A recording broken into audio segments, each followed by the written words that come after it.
And we're gonna start streaming a little bit early. A little bit early today. Bum, bum, bum. We're gonna get streaming. Little bit early. Little bit early today. Camera looks good. How are you guys all doing today? Here we are, streaming today. I am feeling loosey-goosey, relaxed, well-rested. Been playing Baldur's Gate, doing all my thing. Eric, absolute pleasure to see you, my man. First in the door, finger on the button. Absolutely waiting for the moment. Just sitting there, notification came through. I went out for half-price wings today, enjoyed some beautiful sunlight. It's a hot, hot, hot day today. It is a hot climate change day. We are getting bombarded by the climate change rays, I tell you what. You know what I love about doing this podcast and about doing this stream? What I'm actually really happy about doing this stream is that I've created a space in which I get to say these things, and I don't have to deal with all of the shameful kind of shuffling that happens, you know? Like if I go up to regular people on the street and we get talking about, oh yeah, hot day today, because, you know, the weather is like a really common thing for everybody to talk about. It's like the universal, if you don't know what to talk to anybody about, you just talk about the weather. Oh yeah, hot day today, you know. Oh yeah, it's been a long time since I've felt a day like this. A hot day today. Yeah, it's been a long time since you felt a hot day like this today, because it's the hottest day on record. Because it's the hottest day on record. That's what. Right? Right? What song are you talking about, Compton? Good to see you, my man. Milo, buddy. You guys are never going to believe what I've been dealing with all day. My dog is just like losing his mind. He's going to come up here and I'm going to show you with the camera what I've been having to deal with all day long with this guy. And so when people start going like, oh, hey, you know, a hot day today, you know, hot day today, I get to be like, yeah, it's a hot day today. It turns out that climate change is real. It turns out that thing that we have all been dealing with, right? That thing that we've all been talking about for like decades, right? Remember that? Remember the whole climate change thing? Yeah, it turns out it was real. that Trudeau's carbon tax wasn't going to solve it. Big, whoa, everybody, whoa, big shocker, right? But nobody actually wants to like deal with it. Nobody wants to think about it. No one wants to deal with it. No one wants to talk about it. And if you do talk about it, everyone gets all like, and they kind of like change the subject and move on, right? They don't know how to compute it. People don't know how to compute this stuff. So I'm glad that I get to openly talk about the, you know, decline of humanity on this podcast. And you guys come and you listen to it willingly. So who's the fool? Is it me or is it you? Richmond, north of Richmond. Is this the this Oliver guy that Midwestern Marks? I didn't listen to any of it, honestly. I didn't listen to any of it. I didn't take the time to actually listen to any of it because I've been knee deep in other activities. So frustrating, missing the mark by a mile. I swear to God, it has to be on purpose. Yeah, I mean, I do think that there is a concerted effort amongst the corporate power structure and within the corporate power structure to foster exactly this type of thing. That one of the things I've been seeing a lot recently around is the misinforming of what Marx actually wrote. I saw a clip from Fox News recently that was literally saying it was an anchor who said that Karl Marx wrote Mein Kampf, right? Like that kind of overt stupidity and ignorance is like so stupid that it has to be on purpose. Because I think the goal, right, the goal of the corporate power structure is to align within the mind of the populace the idea that communism and Nazism are the same, that they are fundamentally the same ideology, that Nazism came out of Germany and communism came out of Russia, but that they are fundamentally the same thing. And so in so doing, they can discredit both. And then while simultaneously, they are actually attempting to co-opt. I've been saying this for a long time, that they've been trying to co-opt communist language and communist speech like Hitler did, right? Like Hitler did. That Adolf Hitler went and co-opted a socialist party and infected a socialist party and then warped it from the inside. And it looks to me like that's what the corporate power structure is going to do again and is achieving. Like, I don't think that we should be bullshitting ourselves. We shouldn't be sitting here being like, maybe that's what's happening. Oh, it's possible. Like, nah. Like, it's a strategy that works, and it worked in the past. It'll work again, right? And we're seeing this strategy be very effective, right? That I think that we are seeing people who I think are well educated, well informed, and well read on the subject of Marxism. I think that they are falling for it, right? I take a look at someone like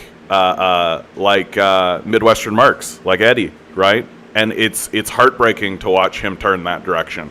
That he's always been somewhat sympathetic, I think, because he sees there is that sort of patriotic Americanism side of it. We're all Americans here, like all that kind of stuff. But the truth is that the corporate power structure wants to co-opt communist language, right? That's what it wants to do. That if it can get everyone to accept the language of Marxism and the language of communism instead of the realities of Marxism and the realities of communism, it'll do it, right? And it'll try everything it can. And if it can convince people that what Marx wanted was a 1% concession. Oh, you want us to increase taxes by 1%? Oh, okay, yeah, great. There's a 1% concession. Okay, great, right? That's what Marx meant, right? Like, if it can convince people that that's what Marxism is all about, tax the rich. Right? If it can convince people like that is the barrier, that's the line, it'll do it. Right? It'll do it. So that's where I see all this mega communism coming from, and it is being done on purpose.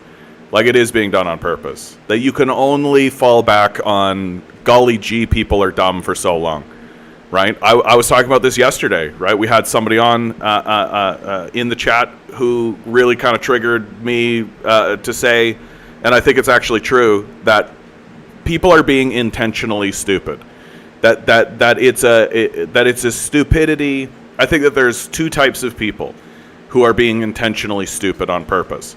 There are the people who are being intentionally stupid.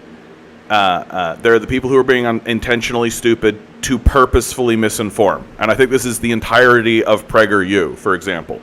Like, PragerU as an institution is intentionally stupid on purpose. And it's intentionally stupid on purpose specifically in order to manipulate people into maintaining power, in order to misinform the gullible and the misinformed and the stupid, and keep them in line and keep them buying into the idea that, no, this system of failed capitalism is the only system and this is the best we can do, even though there are very clear examples elsewhere that we're never going to tell you about. But then I think you do also have people who are intentionally stupid on purpose because they have sort of gamified everything, that they're a part of a tribe and they want their tribe to be the winner, right? Oh man, that's it's sort of creepy, dude, that you're doing that. I just kind of have a stalker now on who's going around being kind of a weirdo, so we'll just get rid of that. Being intentionally stupid on purpose is and I mean, I think we just saw a really clear example of somebody being stupid on purpose on Twitch, who just comes in and says just purposefully stupid things that are obviously dumb, but it's being done in order to evoke an emotional response, right? And the stupidity is so, like, overwhelming that the only thing that we can do now is we can either respond emotionally to it, or we could just call it out for what it is, which is being stupid on purpose. That and you're being stupid on purpose to sort of maintain your own set of beliefs that no longer have integrity. And that's the reason why you're being intentionally stupid, is because your system of thought and your system of belief no longer has integrity, and it doesn't actually work, and it doesn't actually function, and it actually runs counter to your own interests. Right, to be intentionally stupid. But it's all you've got left, because to the other side of it would be to engage in self-analysis, right? Which is actually the most difficult thing for a person to do. It's the most, and it's not close. It's not close. It's hands down the most difficult thing for a person to do, is to engage in self-analysis. So difficult is the process of self-analysis that there's an entire profession dedicated to helping people with self-analysis, right? There's an entire group of professional people whose job it is to help people with self-analysis, and to help them deal with this idea that maybe you should look into what's going on with you, my man. Maybe you should take a moment and actually think about what's going on with you, and why do you feel the need to alienate people, and why do you feel the need to push people away, and why do you feel the need to act the way that you're acting? What's with the intentional stupidity? Like, why are you being stupid on purpose? And I'm seeing it all over, because it's all the capitalist death cult has left. It's all the capitalist death cult has left. And it's all the apologists for the capitalist death cult have left. Right? And you see this everywhere now. Right? Like guys like Destiny, guys like Vosh, they have to be intentionally stupid on purpose because they have nowhere else to go. They've got no other position to take, because to actually be intelligent, to actually create an intelligent defense for their positions, would mean conceding that they're wrong and then dropping it and and changing their position. And that's very difficult for people to do. It's very, very difficult for people to do. And it's and that's why it's so difficult. Good name, Junkman, with a comment like that. We got a guy named Junkman with a junk comment. Communism is created by the same cabal that is running X. Brutal. Like, what a joke. Like, what a joke, my man. Like, what are you talking about? Like, Elon Musk? Elon Musk is a communist? Is that what we're saying right now?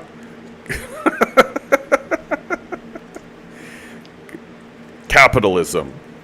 So communism is when capitalism. So the Khazarian cabal. Okay, man. Let's. I'm in the mood for some crazy deep. We got a guy here, the Khazarian cabal. Let's go. I'm in the mood for this, my man. Khazarian cabal. Let's entertain this. Let's go. Oh, never mind. Bye.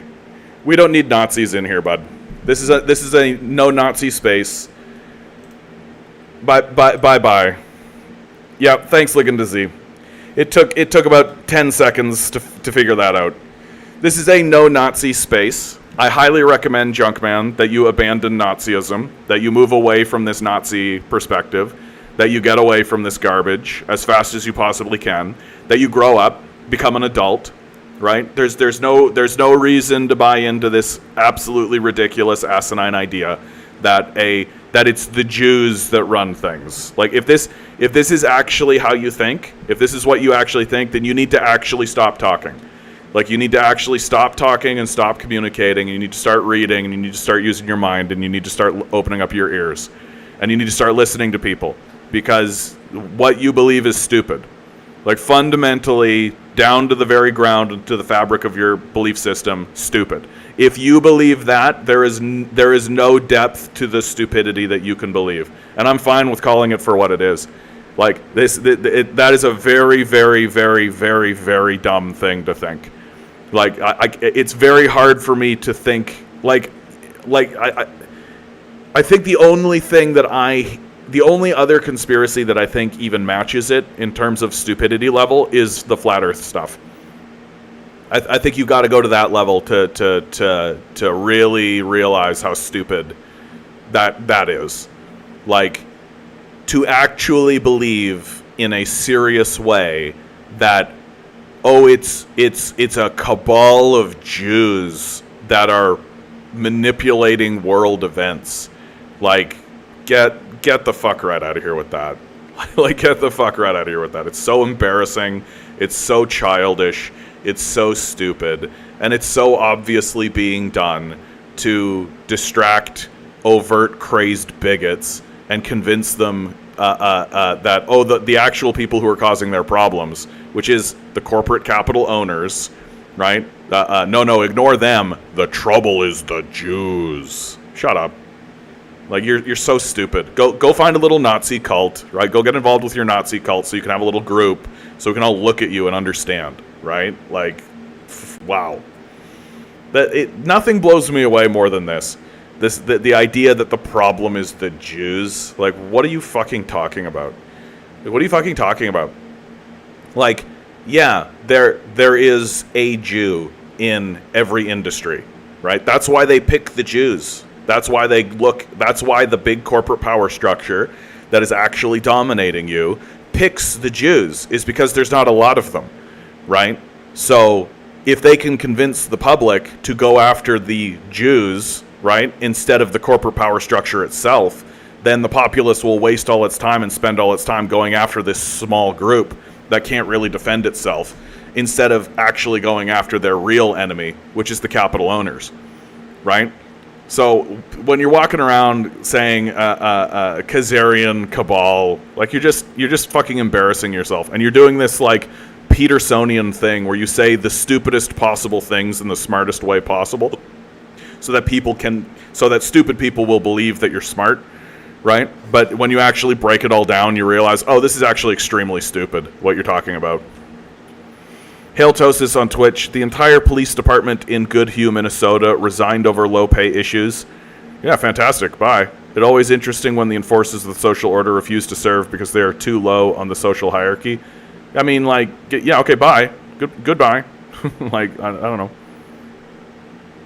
Fudge rounds are the new Jews? Didn't you hear?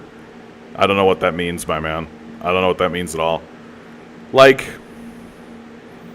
it's no wonder we're so easy to manipulate, right? It's no wonder we're so easy to manipulate when we're buying into, like, the dumbest possible things and the dumbest possible ideas. Just like, what are you even talking about, man? It's just so embarrassing. Like, just from a strictly practical position, like, you think it's the Jews? Like, what are you talking about? You think, how? Like, just strictly from the, like, practical realities of what that would mean. How? What would that look like? Right? Oh, Fudge Rounds is from that stupid song. I gotta listen to this song, apparently. This is gonna become the new thing. Everyone's gonna be referencing it, and I'm gonna be like, I have no idea what you're talking about. Eric writes, lately I've been thinking about fascism and what makes someone a fascist in a fascist country. I'm starting to think that the way we define fascism is far too vague, and I'm going towards the idea of a better definition of fascism. Even after today, listening to a leftist talks about how Trump, and no matter what he says, the gullible's always going to follow him.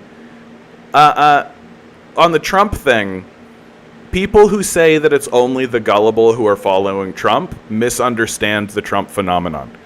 Like, that's just the hard truth. They've just decided that the reason why people are following Trump is because they're gullible. Because they can't find a better solution, they can't find a better idea. And to me, it's intellectual laziness. Because it don't get me wrong, there is a certain degree of gullibility, right? There is a certain degree of that. But I think it all does boil down to the simple statement that if you put people in an unreasonable position, don't be too surprised when they begin acting in an unreasonable way. That once you understand that the Republican voters and the Republican states view the Democrats as evil and have good reason to, like, Bill Clinton was a very dark figure to the Republican states.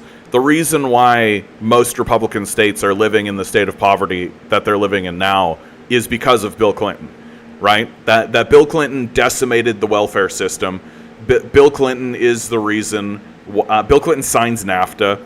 Bill Clinton is the guy who starts the process of deindustrialization. Bill Clinton is like a major antagonist in the mind of Republicans, and they're right to think that way, right? That they are correct to think that way, to believe that the Republicans are acting against Why can't they just see the light and see that the Democrats are a good force for good? And like, what are you talking about? Like, what a total joke that is. Like, there's no way that idea can be taken seriously. And once you sort of understand that, once you get that, then the Trump phenomenon starts to make a lot more sense. That there was no one in the Republican Party or the Democratic Party that was actually speaking to these abandoned people. And then Trump came along and started to talk to them. And to me, that's the long and short of it. That these people have thrown their chips in with Trump exclusively because he is actually talking to them and their needs and their desires and their demands. Like, that's it. So anytime you point at something and say, but Trump did this or Trump did that or Trump, there's this kind of thing. Well, none of that is going to be worse than the people who destroyed the systems that have impoverished your children. None of it is going to be worse than that, ever. And so people look at Trump and maybe they could go like, yeah, that's shitty. Oh, yeah, okay, great. Did it make it so that my children were starving? No. Oh, okay. Well, moving on, right? And people just refuse to understand that, especially Democratic like stands, especially people who are like Democrat stands. They just refuse to understand that their own party is actually a very dark, bleak organization that has caused a lot of harm in the world. And that's the reason why they refuse to understand the Trump phenomenon. Because to understand the Trump phenomenon means to understand the objective, absolute, total failures of the Democratic Party in a serious, grown-up adult sort of way, right? To not just shrug and be like, wow, these people are crazy. Yeah, if you put people in crazy situations, they do crazy things. Right? Very straightforward. And if all you're going to do is take a picture of of people looking crazy and doing crazy things without understanding that you are the one responsible for it, and just sort of washing your hand and just being like, wow, these people are so gullible, then all you're doing is perpetuating the problem. All you're doing is and to the people who are living the life that people like Bill Clinton have created for them, when they hear you say, oh, you're just a gullible Trump voter, all that does is reinforce their belief that Democrats are evil. Just evil, dark, bleak psychopaths who are actively working to destroy them and their children. Trump makes all the sense in the world once you understand that, right? Because even if you take all of the ridiculous nonsense that Trump is, and all that he says and all that he does, and you just say straight up, like, yes, that's all true. Absolutely, there it is, right? Well, none of it even lights a candle to the reality of my kids not eating. Straight up. And it just kind of boils down to stuff we've seen on this channel before, where people say the dumbest shit, like my identity politics matter more than your ability to get food. That kind of shit. People have said that on this stream. Like, if you're going to say that kind of stuff, then yeah, I'm voting Trump. Like, if there's a guy over there, just like some weird, crazy lunatic who says all this kind of crazy nonsense, does a bunch of crazy shit, acts in an erratic way, but then says, like, we're going to bring those manufacturing jobs back, yeah. Why? Because when I look over at the Democratic Party, I see a party that's saying, yeah, I feel your pain, but we're actually going to defund that policy. Like, that's what's going on in these states, and that's what's going on with these people. And you can't just pretend like that's not happening. I mean, you can, but it doesn't make you credible. Content writes, saying Marx wrote Mein Kampf should be prosecutable as a crime. I tend to agree. Literally, it's so wrong. It should be a jailable offense. Yeah, like, I mean, it's obviously false, right? Like, especially to hear it on a newscast. But we all know that Fox News defended its ability to lie. Right, that was the moment that everybody should have abandoned Fox News. Right, was the moment that it went to court in order to defend its right to lie, and that's when everybody should have turned Fox News off. But Eric writes, "What I came with my definition or wanted your opinion on. Fascism is when you have a person who has a cult of personality, where the person uses identity politics and uses law and order to distract the general populace from economic issues, which allow the capitalists to gain more political power." No, there's too much there, dude. I don't like it. Look, to me, fascism is very simple.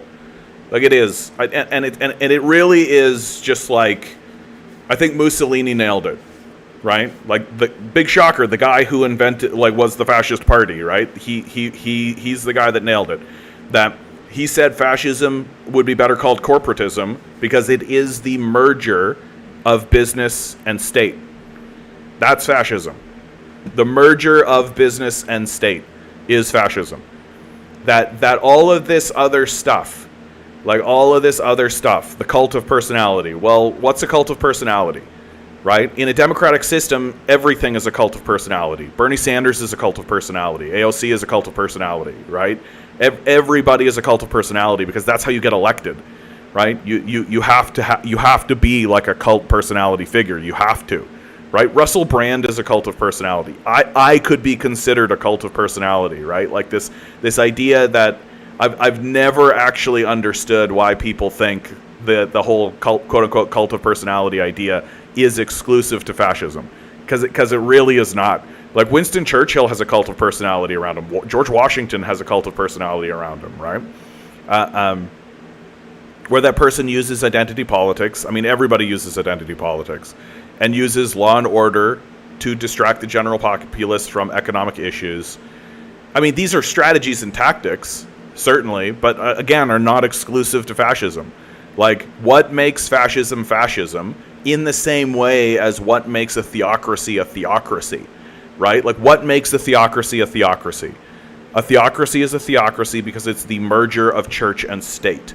That's what makes a theocracy, is that the people who are in power and are ruling the country are theocrats, that they believe in God and they believe God's word is leading them, and so they pass legislation based on what God's word says of them and what their prophet tells them, right? So it's the merger of church and state. That's a theocracy. So what's fascism? Well, fascism is the merger of business and state.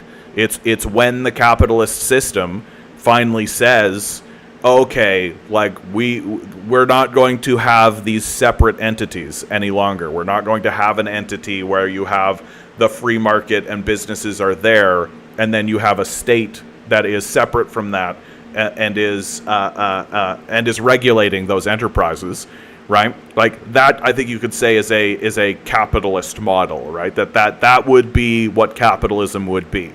That you would have a market where businesses operate within that market, and then disconnected from that market, theoretically, in theory, you would have a state that would regulate that market, and then that state would be an elected body. But of course, the capitalist system wants to infect that state. The capitalist system always wants to infect and corrupt that state. And the moment, I think there are several moments, but the biggest moment, in my view, is when the Supreme Court said that you can basically give politicians as much money as you want. That's essentially saying, oh, we're fascist now. To me, that was the moment when the United States essentially declared that it was a fascist state. Just black and white, no two words about it. The merger of business and state, where all decisions are made not for the benefit of the people but for business, and of course you can see that there are people within American history who have this sort of fascist proclivity, right? Like Henry Ford, for example, right? What's good for Ford is good for America. That kind of idea, right? So instead of we need to do what's right for people, to make sure that people are safe, to make sure that people are well taken care of, to make sure that people have enough food, enough shelter, enough resources, right? Enough time, right? Are living a decent life. Instead of that, it's what's good for business. And then one of the justifications that businesses will use is that, oh, we will deliver on that. That it's perfectly fine for the state to give me $100 billion because that will, what it'll do, quote unquote, trickle down, right? This is a fascist idea. That instead of empowering people, we empower businesses. And then eventually you have a merger of business and state where there's no oxygen whatsoever. That literally you can see that the perfect example of this is actually Sunak, the leader of the Prime Minister of Britain right now is a Goldman Sachs executive. What is that? That's like a perfect merger. It's a perfect merger of business and state, where no, it's not even like politicians anymore. It's literally the business class just taking control of it directly now, and that'll happen in America too. In many ways, like one of the things that somewhat makes Trump a fascist figure is because he is like that, right? He's a businessman, right? He's a real estate agent, essentially, like makes his money in real estate, and then became the president of the United States. And so it's this is the defining characteristic of fascism, and all of the strategies, right? All of the ideas about how fascism comes in and how all that kind of stuff. Those are just strategies. Those are just things that we have observed in all of this. But to me, it is really like, who's making the decisions? And what are those decisions being made to benefit? Are those decisions being made for the benefit of the people, and are the people the beneficiaries, and are the people the ones making the decisions? Or is it business? And in America, it's business. It's business, baby. It's all the way, right? So that's what makes fascism in my view.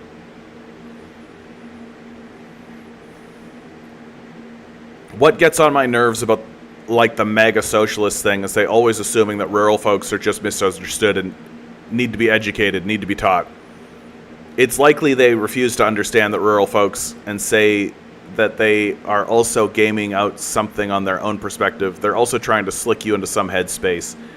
And they just assume that just because rural folk are salt of the earth, that these people are conniving, that they don't have their own ambitions in their own way of looking at things. Yeah, I mean, like, rural farmers want to stay rural farmers. Like, the big reason why rural farmers are often conservative is because they understand that I own land, I have property, I want to maintain that. I don't want somebody to come along and tell me I can't have this land, right?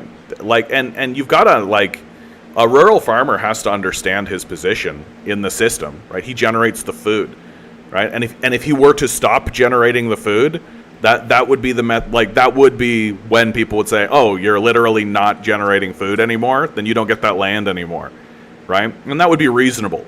Like, we need food. We need that food to be generated. And so they understand the position that they have. And they sort of play this victim mentality, victim card, like, oh, woe is me and all this. Well, basically being like petty kings, essentially. Like, they live on acres and acres of land that was given to them by their dad, right? Their job is actually not that hard, right? For all the bitching that farmers get into, their job is not that hard, right? Oh, drive a tractor. Yeah, put seed in a tractor and drive it up and down a field, right? Like, and then what happens? Crops come out, right? They come out of the ground the way that they are designed to do, the way that they. It's not like they're sitting there forcing. They're not like casting a spell that requires like concentration or something, right? Put seed in ground, seed comes out of ground as food. Go get food, right? That if the job is hard, it's because the farmer makes it hard for himself. Really, like, and we could, as a society, like, it's only like 3% of the population that's required to actually be involved in agriculture to produce the food that we have. So if we wanted to lessen the burden of labor, we could literally double that, make it 6%, right? Get more people involved. But the truth is that we've automated most of the system. Most of the system is actually automated now, because like combines, for God's sakes. Like the whole system of the whole system has become this just giant automated machine, and we don't need labor to be involved in it anymore, right? And then of course we go and destroy our manufacturing base, so we've got a bunch of people who don't have any jobs anymore, right? Halitosis says merger of business and state, like state capitalism. No. But that's a good thing to make and to force that kind of distinction, right? That what state capitalism is that you have a state that is still responsive to the needs of the people, and the state is the one that controls and regulates the business so that the business will operate for the benefit of the people. It's not an ideal system, but like, imagine the idea of state capitalism, but then invert it. right? That's a fine distinction to make, right? Essentially, if you had state capitalism, but the state was responsive to the capitalists and not the other way around, then you would end up with a fascist configuration, right? That it's an inversion of itself, right? And one of the reasons why something like state capitalism works to the degree that it does is because it's still responsive to the demands of the people, right? Like, and if it wasn't responsive to the demands of the people, if it was exclusively responsive to the demands of the capitalists, well, then it would become fascism. Yeah, state capitalism equals states calling the shot. Fascism equals capitalism calling the shot. Capitalists calling the shot. Yeah, that's a good way of saying it. Like, so you can have a structure that seems similar, but it really does come down to, like, at the end of the day, who is the system responding to, and who is the system ultimately incentivized to respond to. Like, the system that we're operating under now does not give a fuck at all about the people. Like quite straightforwardly. Like we've done studies. Like, Princeton has done studies. Mr. Cheese Monkey, absolute pleasure to see you, my man. Good to see you. How's it going? It's been a few. It has been a few, my man. I hope things are going well for you out there. I'm doing very well myself, I have to say. Corporate power uses the Republicans to lower their taxes and the Democrats to take away the social benefits. Yeah, I mean, it's a good cop, bad cop routine. And it's especially effective in America because what they'll do is they'll use Republicans to go after Democratic states, and then use Democratic states to go after Republican states, right? So they basically craft and create an antagonistic relationship that that guarantees that one side will always pick the pocket of the other, right? It's this constant like WWE fist fight that is so clearly manufactured, like it's so obviously manufactured to have that result. Right? Like, the Democrats know that when they betray Republican states that they're gonna not get those voters. Like, they know, and it's all, that's what it's all about. It's all about making sure that there's about a 50-50 split, right? To make sure that there's this constant fight, so that people will never recognize that the system of capital as a whole is the problem, right? And it's opened up this space. It's opened up this space to total lunatics, people being like, you know what the real problem is the Jews, right? Like, what are you talking about? What are you absolutely talking about? Like, the situation is not that complex. It's not that complex, but if you refuse to acknowledge it, and you refuse and you pretend as though it is complex, and you don't want to actually see it for what it is, then you can fall for these, like, really dumb ideas. Like, the Jews are the problem. That's what it is.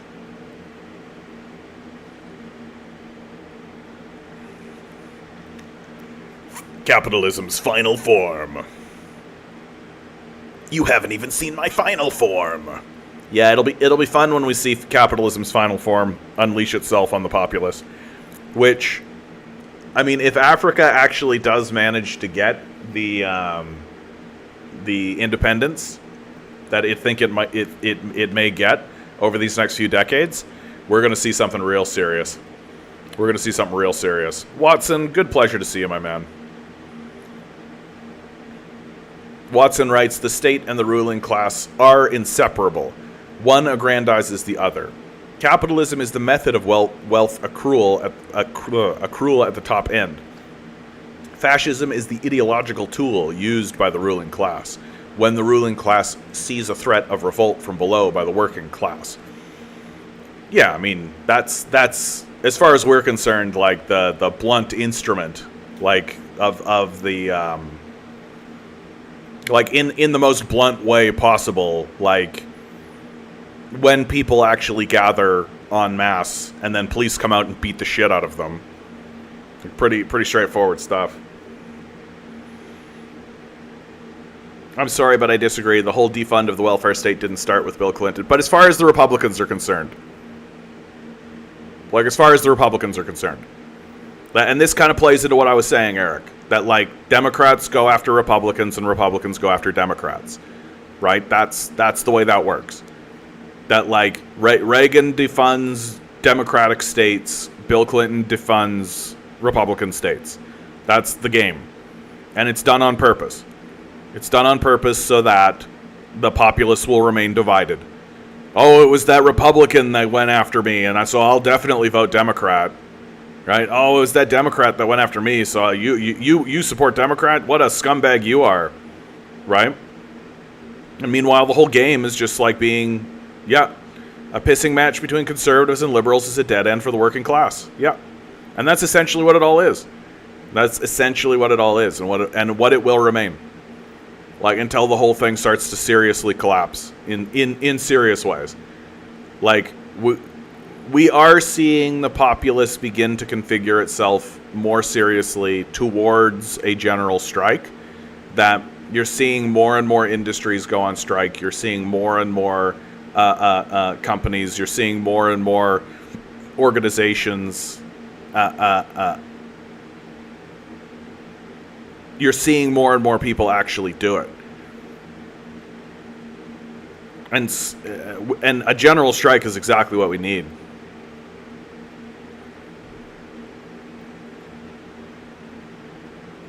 But Eric, I mean, none of that matters. Like this is the thing I think people got to get into their head, right? Like we are no longer seeing people who are going to respond to reason or rational thought. Like that's the hard truth of it. Like we are living in an emotional space exclusively. Coming at this from this position of trying to create a logical, rational. Why aren't they responding to logical, rational? Well, because it's not about that, right? And then to get frustrated that it's not about the logic and the reason will only entrench people in their positions, right? That's just the hard truth of it. That the people who are supporting Trump are not doing it because they took out a pro-con sheet, right? That what we are seeing is rage. We are seeing rage, and we're watching what happens when people start to. Have you ever lost your temper, or have you ever seen somebody who really lost their temper, and I mean really, like lost their temper, right? Like, do you think that person is going to be like? Is going to respond to ration or thinking. Like what we are seeing is a hysteria. It's a hysteria brought on by total rage, and it's a rage that is not going to be put out, and it's a rage that is only being inflamed further by they're throwing all of these indictments at Trump, which I have to say I think is a mistake. I think it's a mistake for the Democrats to do this, to go after Trump in this way, right? I think all it has done is entrench the base further, and made the base more convinced in their belief and in their positions, and it's just going to make Trump a more significant challenger in the next election. Like, unless they literally take this guy and put him in prison and say he cannot run for office, right? Which, so far, they haven't been willing to do. But I think people are misunderstanding the character of what is happening in America. That it is not about logos at all. It's not about logic. It's not about creating the best argument. It's not about creating a policy decision. It's about screaming. Like, take a look at someone like Marjorie Taylor Greene. Like, take a look at this person, right? Like, she is a wailing banshee of screaming rage. She's not interested in telling the truth or presenting a constructed argument or writing a PhD thesis or coming out with any of this kind of stuff. She is an aspect of total screaming ghostly rage. And we're going to see more and more of those people show up, because what is happening is deeply, deeply, deeply, deeply emotional. And to me, to try to talk about it any other way is to purposefully miss the point. It's to just sort of throw your hands up and just be like, why don't they come to their senses? Well, why don't they come to their senses? Right? Just accept that they are not, like, they don't have their faculties, right? And there's reasons why they don't. Like, and those reasons are reasonable. Like, these people have been put in an unreasonable position.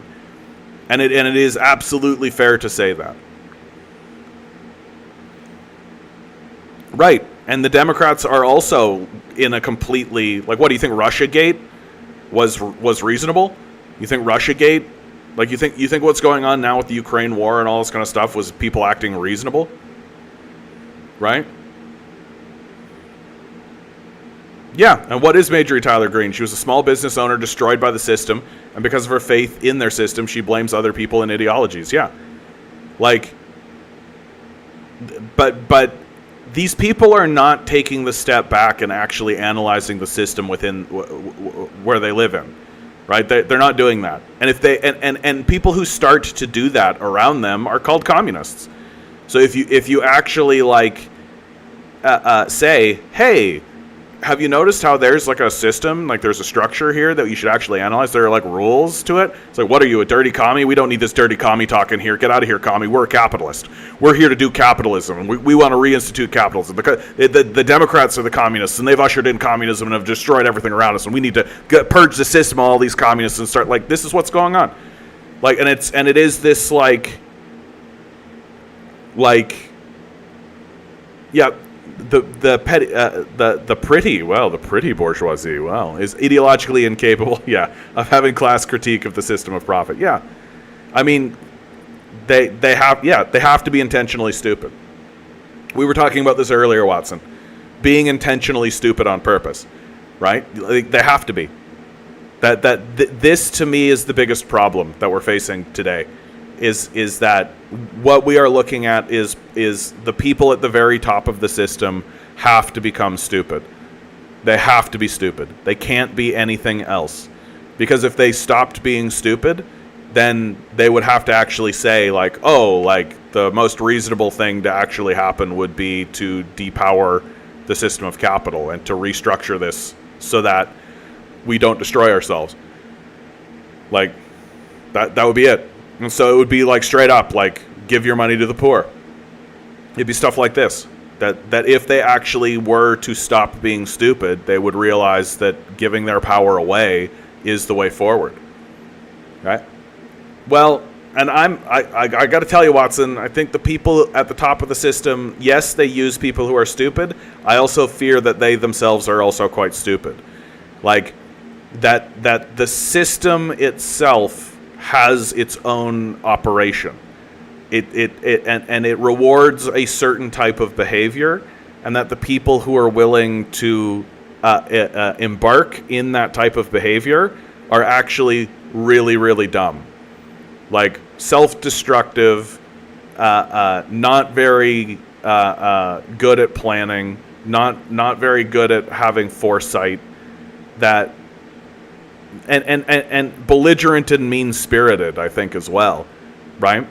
But I think that they are very stupid, because, like, what gain do they have here? Like, what are they actually gaining if they're by doing the stuff that they're doing, right? Like, and the thing that I have to conclude is, like, not only are they very stupid, I think they're also like psychos. I think that they're getting off on causing pain.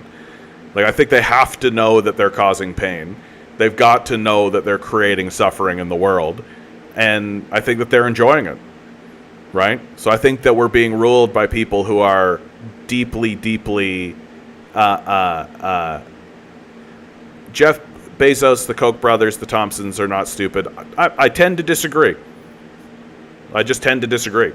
I do think these people are quite stupid. Like, I think that they have like an internal cleverness of their like they want to see their own they want to succeed for themselves, sure, but I don't think that they're particularly smart people. Like perhaps I would be willing to concede on average, like they're normal, right? Like Bezos is as smart as we are. Like he's not a genius. He doesn't have an IQ of 3,000 or something, right? But they're just like they're insular. They live in their own little bubble world. And they have so much wealth and power that they can actually separate themselves from criticism, right? They can separate themselves from criticism. They don't need to actually respond to critics, and nor do they need to see criticism, right? So, and anybody around them who actually stands up and says like, hey, what you're doing is wrong, or it's not working, or it's going to cause problems, they can literally just be done with that person. So they can create their own community, and that community by its very definition is going to be a community of yes men, right? That they're not going to have people around them who are going to say like, hey, like keeping people at work in during a tornado period is going to result in people dying to tornadoes, right? They're just not going to keep those people around, right? And so if it's not them that are stupid, if it's not them that are specifically stupid people, although I make the argument that guys like Elon Musk are actually very stupid, like sub-intelligent. Like I think Elon Musk is not an intelligent person, and I mean we can go into that, but but if they themselves are just not like normal people, or even if they are like a little smart, they've created a culture of stupidity around them. Because if everyone around you is a yes man, then you can't respond rationally. Like you have no way to respond to what's going on in the world in a way that makes any sense, because you don't have the information, right? So you're rendered stupid on purpose. Yeah, Elon Musk is a verifiable moron. Yeah. Like, I say it all the time on this podcast. Just watch the Joe Rogan Experience podcast with Elon Musk. Like, and just get over the fact that Joe is like, wow, can you believe? Whoa, hey, what? Whoa, Elon said, yeah. Do you really think that? Oh man, whoa, Get over the fact that Joe is basically jerking Elon off for the whole time, right? And just listen to what this guy is saying. He sounds so stupid. Like, he sounds so dumb. Like, he'll reference things. My favorite is when he starts talking about, like, Nietzsche, right? I don't think he's read Nietzsche. I don't think he actually knows anything about Nietzsche. But Elon loves to reference things that he knows make people will be like, oh, wow, he's talking about this super smart thing that I also have never read. Like, Elon's got a type of intelligence in that he understands that the way that he could just be a con man, right? And he's got so much wealth and so much power that if it all blows up, right? If it all blows up, he just walks away from it, right? He's not really invested in any of this. He's got so much wealth that nothing he does matters. Mikhail, good to see you, my man. Tinker, absolute pleasure. He's probably thought if he said something smarty, he'd be considered smart. Yeah, that's basically it. Elmo doesn't do much besides grifter marketing that the incels love. Yeah. He just tweets and emails most of the day. Yeah. Like, once you attain a certain level of wealth, like what Elon Musk has proven, beyond the shadow of a doubt, is that you can buy a personality. You can buy and create and cultivate an image, and people will believe that that's who you are, right? And it doesn't matter who you are. If you have the money, you can just buy the image. Command Genius, good to see you. Good to see you. But like, this the post-Twitter period, right, has basically been like a mask off. Elon just sort of giving up the idea of even keep like the challenging Mark Zuckerberg to a fist fight and then backing out, like this kind of crap.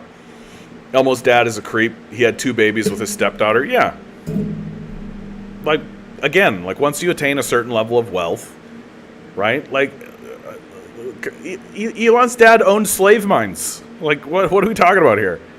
Like, are we shocked? Where's the shock? Where's the shock?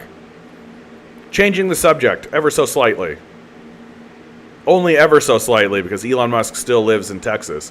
A toddler has now shot a person every week in America for 2 years straight.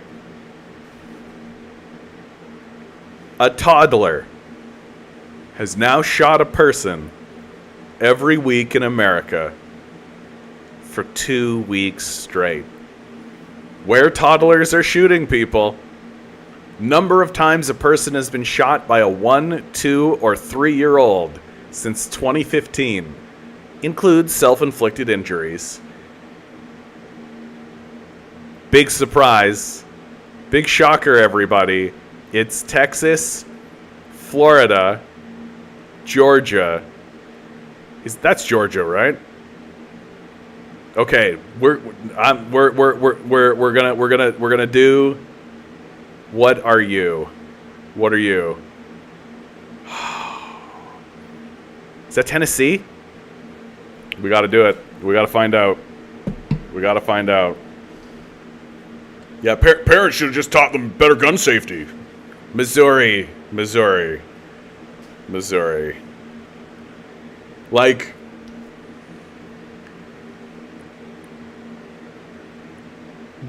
it's almost pointless to talk about America and guns, right? Like, it's almost completely pointless. But, like, there does come a fact or a factoid. There's a factoid that comes out that just forces the issue where you got to talk about it. We got a fellow in Twitch saying his name is Flat Earth Bill. Good start. Oh, well, I kindly disagree with you. Very kindly. That's nice. You know what, Bill? You're going to find that I don't mind it when people disagree with me, especially if you're going to be so kind. That's very nice of you, my man. I got to say. I like you already because you're being so kind, and I think we can have a very nice conversation if you're going to I'm gonna imagine you I'm gonna imagine you as like a cowboy wearing like a big cowboy hat and like the Sam Waterston. You know, you're essentially Sam Waterston, right? I kindly disagree with you. Very kindly. Tip of the hat, right? Well, I hope you're here to be beautiful, my man. And if you'd like to ask some questions or make some commentary, you go right ahead, okay? Especially if you're going to be so kindly.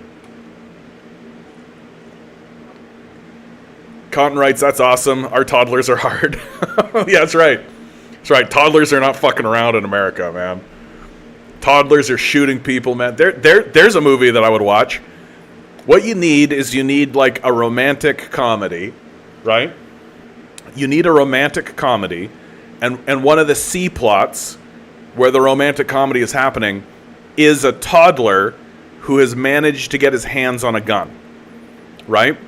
And that every so often the story will cut to the toddler walking around with this gun, doing stuff with this gun. And like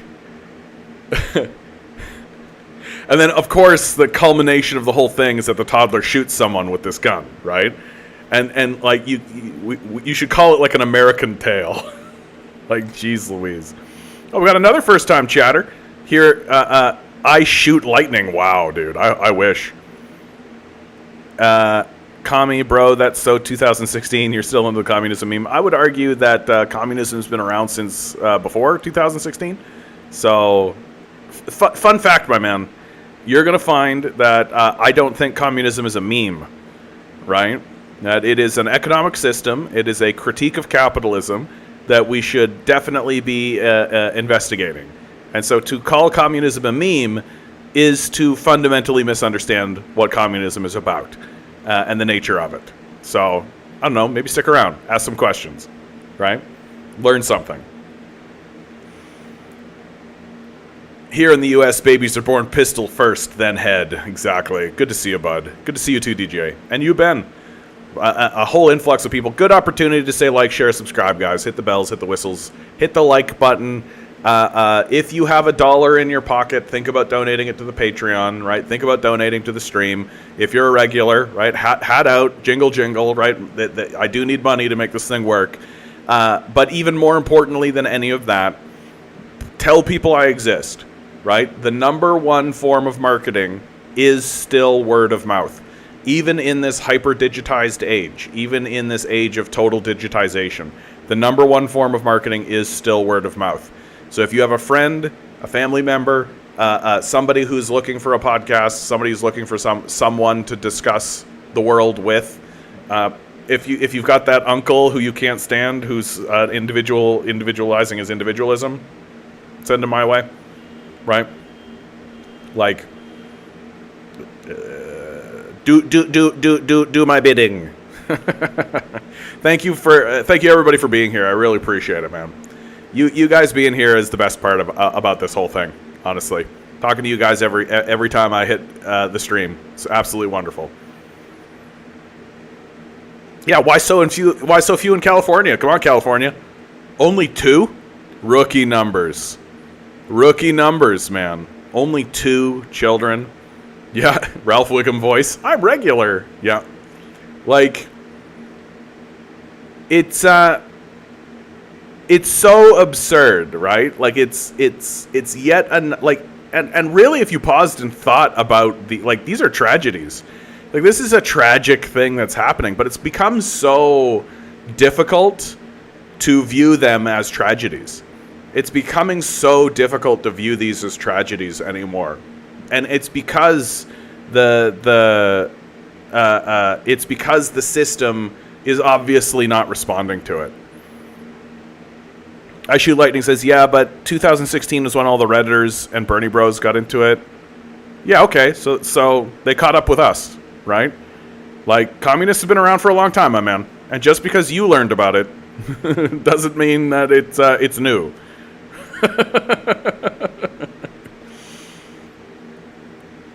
Today I was watching a video of where he was trolling and was telling a fake story. Who's he? Are we talking about Sandy Hook? Sandy Hook was an incident that showed us the American government truly does not give a fuck about gun regulation and mental health issues. Yeah. 26-year-olds dead and nothing from the government. Yeah, dude. Like, take a look at what's going on in Maui right now. Like, literally, the Maui has burnt to the ground because of a climate change-related fire. And the government's response is basically silence. Like, they don't give a fuck. You got, like, capitalists calling people, being like, hey, can I get your land for cheap? Like, that's the response. Like, we're just like a lost people. We don't give a fuck at all. Telling his fake story about how he can't have his grade 4 daughter compete in a beauty pageant. Says there was another girl coming in with an LGBTQ flag shirt. They're indoctrinating kids at beauty pageants. Without exception, the Trumper took issue with the LGBTQ flag. Yeah, like, it's only a problem if queer people do it. That's the bottom line. That if you have a child pageant, that's fine. If you have like a dance recital or something, that's fine. Doesn't matter how creepy it gets. Doesn't matter how weird it gets. If it's a gay person doing it, and then if it's a trans person, that's it, right? It's just basic, straightforward bigotry, right? We don't need to pretend it's something different. Like, I think that the only thing that's worth commenting on is the hysteria surrounding it, right? Right? It's just the hysteria. Oh, they actually banned ARs in California, but they can get across the border in Nevada. Yeah, I mean, like, I'm sure they banned ARs, but like what they probably did is that they just reclassified the assault rifles, right? Or they like change something on the assault rifle to make it no longer an assault rifle. And so now, yeah, it's not an assault rifle. It's an infantry rifle now. That's what it is. Lightning says, we don't need communism. We need stock options, less taxes, and no more government tyranny. Who owns the government, my man? Like, who owns the government? Like, this whole we got to get rid of the government thing. Who owns the government?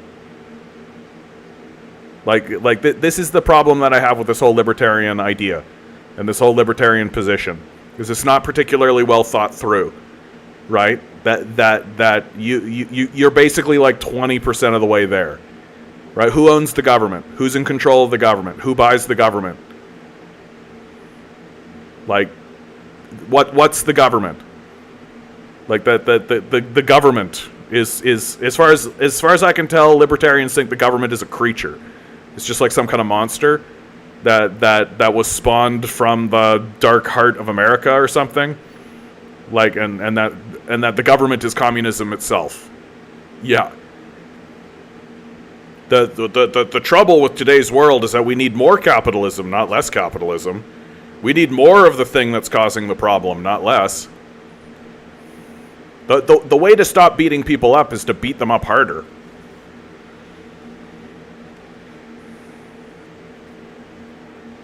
Walter Matherson. I don't know who Walter Matherson is, my man. We need to trickle down harder. We need to sell ourselves to capitalism harder. That's the problem. We need more of the selling ourselves to capitalism harder. That's what we need. What we need is we need our owners to own us even harder. We need to make sure that we have less protections. Forget weekends. We need to give that away. Child labor laws, forget that. Get rid of those. Right? Benefit packages, nonsense. Grind set, work harder. Unions, forget that nonsense. Forget that noise. Like, I don't tend to buy into ideologies that can be defeated by a single game of Monopoly. That's the thing. Right? Like, if you can sit somebody down in front of a board game and just play that board game and just be like, and that's why your whole ideology doesn't work. I usually don't buy into that kind of thing. Right? Evac Donna, 24. First time chat. Yo, man, what's up? Good to see you, Evac. Hope you're here to be beautiful. I hope you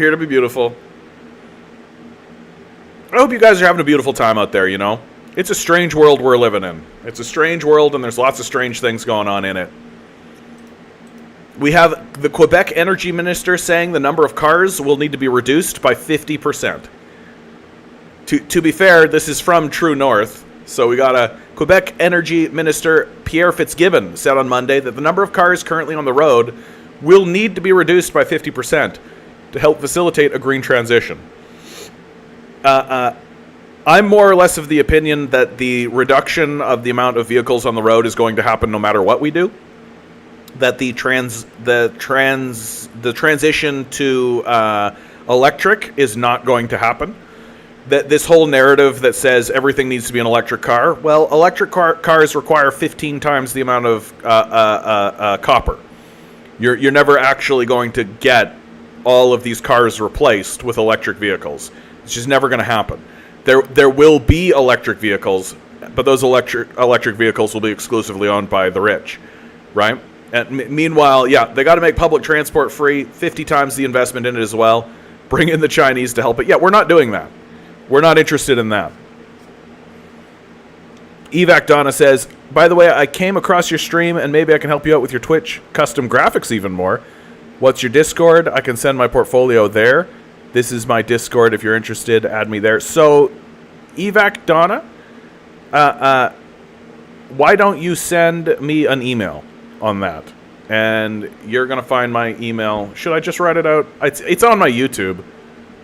I'm fine with this. Dude, I mean, I always get a little sketchy about sending my email, but then I remember, like, oh yeah, it's like literally public So why not? I'm not opposed to this, but I do have to say that I am skeptical. So, is that going? Twitch, what are you doing to me, Twitch? Enter. There it goes. Send me an email, okay? And we can talk.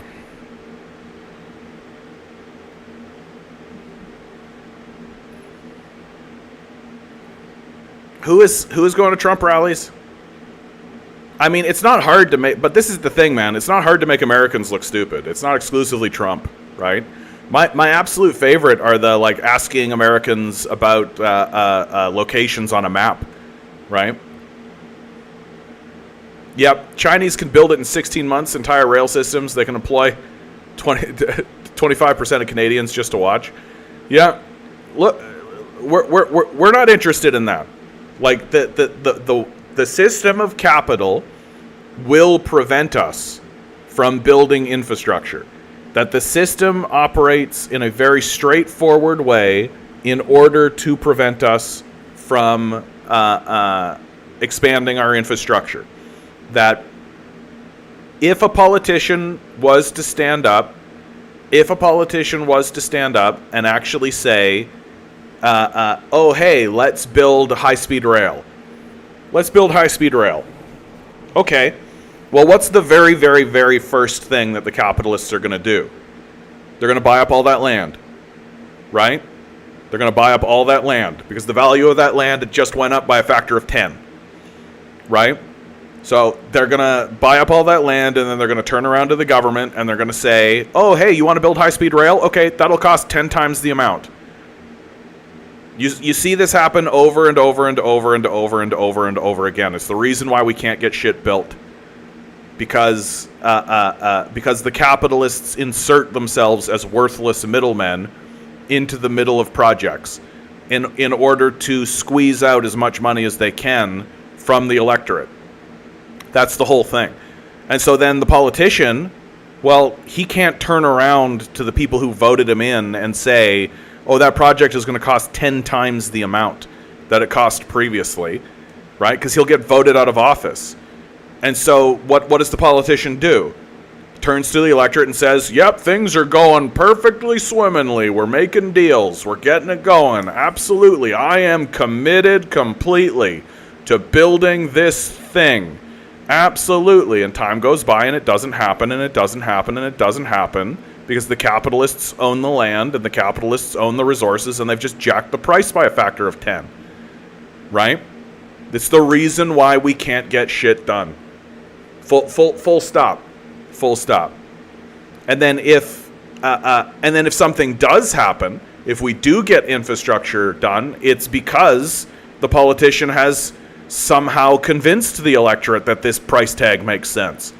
That sure, oh yeah, that makes complete and total sense that you're spending $10 billion for something that should cost you $10 million. That makes sense completely. And the electorate's just like, oh, okay, that makes total sense. And then they start building it, and you start seeing it go up. But then every single step of the way, the capitalists are like, oh, you want to buy nails? Okay, that 1 penny nail is actually $1 a nail now. Oh, you want to buy this? Oh, you want to buy this? Oh, you need that? Oh, you got to have that? Oh, well, you need these laborers. And it's intentional stupidity. It's being stupid on purpose, right? It's intentional obtuseness. It's intentional obstruction so that you can siphon as much money away from the electorate as you possibly can, right? DJ writes, I read somewhere a third of the bridges in America are structurally deficient. Yeah, because there's no money in fixing them, right? Who makes money fixing bridges? Like, nobody gives a shit about that, right? Like, and it's especially if like we are in a period of time right now where major rail corporations and major rail companies have built into their bottom line the expectation that trains will derail. they've built into their bottom line the expectation that they are just going to have train derailments, right? And they've just said, like, oh, okay, we're making so much money. There's literally no incentive whatsoever for us to prevent train derailments. That we've been so deregulated and we've been so just given the choice, right? That we just accept that trains are going to derail. And if that's what's happening to trains and train derailment, like, yeah, of course. What do you think's happening to basic infrastructure across America? Ben writes, all I know that if I was from Quebec, I'd be happy that my government is at least talking about reducing car usage instead of refusing to even discuss anything that would attempt to reduce emissions. Yeah, Quebec does still have, like, that sort of Parisian revolutionary spirit. They're the ones that almost had, they almost separated from America back in the 90s, right? They had an independence movement that was actually very serious and was very close.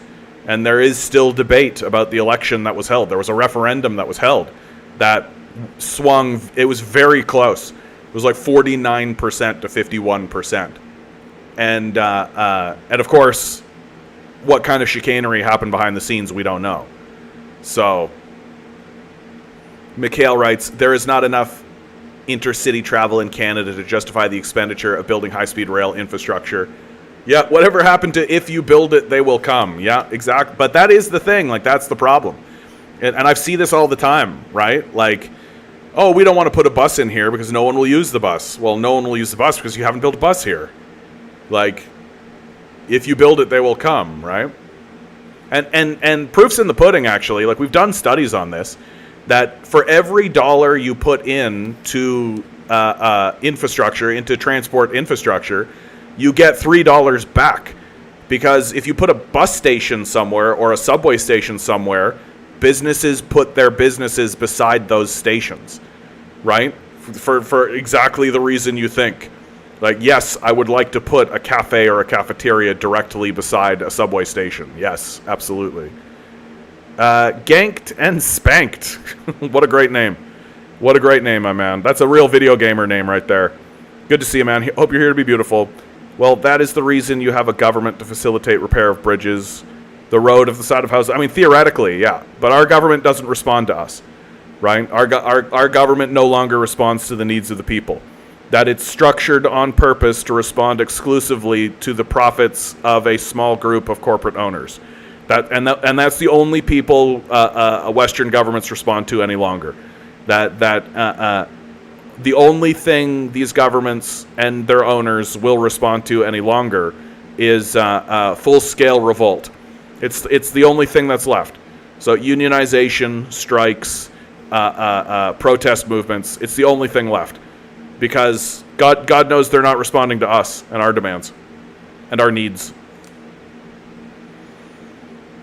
Command Genius says, did you see what the Epoch Times said about China? They said their buildings are made with tofu or some shit. Well, the trouble, Command Genius, right? This is the thing that's going on in China, is that there have been buildings that have collapsed. And there have been scandals where structures have collapsed. Absolutely, that has happened. And so what xenophobes will do and what imperialists will do is they'll take these moments and they'll say, oh my God, China, that this is how they're operating. Oh my goodness, how terrible. And we shouldn't trust anything the Chinese do, et cetera, so on and so forth. Right? Because they do what they always do. They decontextualize and then universalize their decontextualization. And what they never actually talk about is how much China has built. Like, in the last 20 years, China has built, like, literally, like, dozens of cities. Just cities from nothing. Like, literally straight up empty fields. 10 years later, there's a full city there. Right? If you have that amount of building going on, if you've got that scale of building going on, yeah, you're gonna have situations. You're gonna have problems. You're gonna have things are going to happen, right? And you'll never stop that ever. Like, you're never going to get, because humans are involved. And all it takes and it's not like the Chinese Communist Party is going out there and like hammering and nailing everything, right? What are they doing? They're getting groups to do it, right? This is part of the financialization and part of the capitalization of their economy, right? That they said to the wider Western world and to the rest of the world, come on in, invest, build your companies, and we will work with you in order to get this stuff done. Well, what did some of those capitalists do? Built shit, built trash. And what they'll never report, what they'll never report is that when these collapses happen and when these things are revealed to be this way, what's the Chinese Communist Party actually do? They find the people responsible and they punish them, right? Like, that's never reported. You'll never hear anybody actually talk about that. The only time a story like that is reported about China is, oh my God, that's terrible. So what, the infrastructure, oh my God, is this how the Chinese operate? The Chinese, their whole economy is going to collapse if this is the way that they're doing things, right? So it's a decontextualization of what is going on in order to universalize that decontextualization. It's a very, very common thing. You see it a lot in religious ideologies. Religious ideologies are pretty well known for decontextualizing verses and texts and then treating their decontextualization of that verse and text as the universal truth, as if that's the only thing that matters, as if there has been nothing else that has been said on the subject, right? It's pretty common. And that's more or less what I think is going on there. Eric writes, this reminds me lately, I've been seeing a lot of China hate videos. Yeah, of course. Where they show how building in China was made to break and not sustainable. I was wondering how true those kinds of videos are. Yeah. If you build 100,000 buildings, a certain percentage of those buildings are going to fall over. Like, sorry, it's just how it is. Like, if you build 100,000 buildings in 10 years, some of those buildings are not going to work out. And it's especially the case if you send out 10,000 contracts to 10,000 contractor companies, well, what percentage of those contractors are going to actually abide by any kind of regulation? What percentage of those groups are actually going to attempt to build these buildings so that they are sustainable, right? Like, I've seen footage of China blowing up like entire, like 12 full-scale skyscrapers. I've seen China blow that kind of infrastructure up specifically for this reason, because the people who built it shoddily and in order to scam people. This is the thing that's not being reported, is that the heart of the issue is, as always, capitalism. That if you, and a thing I think that's convincing the Chinese Communist Party that they should be doing this stuff themselves, that they shouldn't be using capitalists to do this stuff, is because if you use capitalists, well, sometimes you get buildings that don't have rebar in them, right? And so these stories are true, right? Where these buildings got built and they are they do fall over and they do cause, and there has been tragedies. Straight up, there's been tragedies, like thousands of people dying in a building collapse. Absolutely, that has happened, right? And but the hard truth about it is, like, you build 100,000 buildings over a space of 10 years using capitalist contractors who may or may not be building to code. Right? What do you end up with? Ben says the Canadian plan for climate change seems to either be do nothing or do nothing with electric cars. Yeah, my favorite is when Canadians get into this sort of denialism space where we're just like, we only represent 1% of carbon emissions, forgetting that, like, literally all the coal plants that are operating across the world are using Canadian coal. Like, we're the mining sector. That's how we operate. We don't actually burn the fossil fuels. We just deliver the fossil fuels. We just dig up the fossil fuels and create the fossil fuels. That's our contribution, right? We offshore pollution. That's how we operate. Eric says, I remember asking people about why we don't simply build high speed across Canada, and it's going to be far more practical. Yeah, the number one argument, how will you fund it? Yeah, because, like, I've steadily come to realize that the people who are actually saying out loud, how are you going to pay for that, are being stupid on purpose. Like, you have to be intentionally dumb to actually say out loud, how are you going to fund it? Like, when we were building the when we were building the interstate system, nobody's sitting around going, how are we going to fund it? Everybody understood, and everybody understands that building a transit system is going to open up economic opportunities that did not exist previously. Everyone understands this.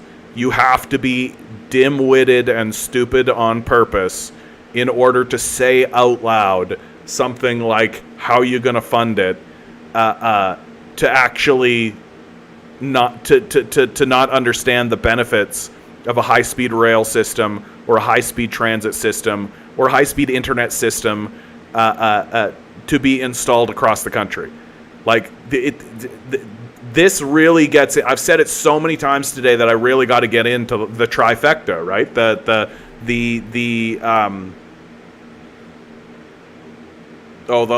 unholy trinity of the capitalist death cult: the worship of money, the worship of the self, and the worship of stupidity. Right? That we really are like a country of cultists who are worshiping money, ourselves, and stupidity. And the reason why they're saying, how will you fund it, is because they're clutching their dollars to their chests, saying, you're not going to raise my taxes, my money's not going to go up. And the very idea that we might take money away from someone in order to fund universal systems is offensive to these people. Because what matters most is a number on a screen. That's the only thing that matters. Anything else, no matter what the result of it is, anything else is deeply offensive to them. Because we are in a state of utter and complete and total worship. That we are worshiping money, and we are worshiping ourselves, and we are worshiping stupidity. And slogans like, how are you going to pay for that, are the battle cry of the worship of stupidity. You've got to be dumb to think this way.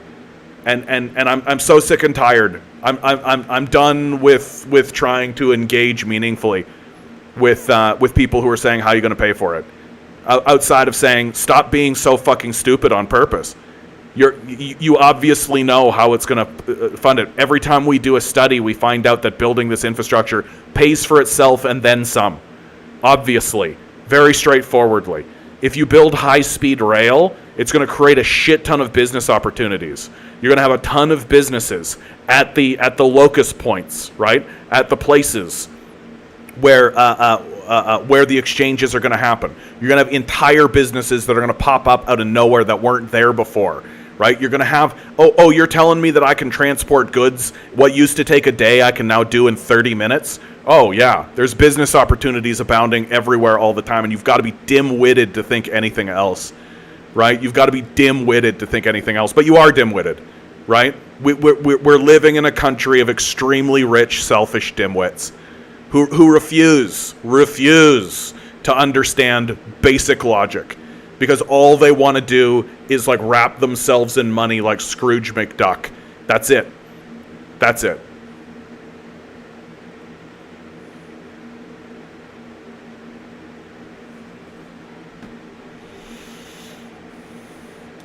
Look at Dizzy says they talk like the CCP is responsible for building those buildings because, you know, China's a monolith. Yeah, exactly. Like it's so powerful that they physically build every building that exists in China, but so weak that the whole economy is going to collapse anyway, right? Like it's again, like all these people want to do is dunk. That's all they want. It's just that dunking debate bro kind of style of just like, haha, China, dunk, right? That's it. So don't want to engage in it in a serious way. Don't want to even pretend to be intelligent. It's literally just, I've got my sports team and that's it. Ben writes, intercity travel does happen a lot. It just happens by plane and cars. Air Canada and WestJet are a cartel with outside government influence. Yeah. And I can imagine that they would not be in favor of creating a high-speed rail system that would compete with them, right? Even though a high-speed rail system, especially one that was based off of electric, would be more efficient, be better for the environment, probably be faster. But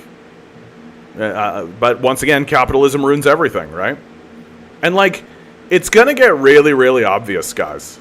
It's going to get really, really, really, really obvious that we are falling behind. It's going to get so obvious that we are falling behind in big and significant ways. And the death cult is going to do everything it can to defend itself from how obvious it's gotten. Here's an article. Or not an article, but a headline.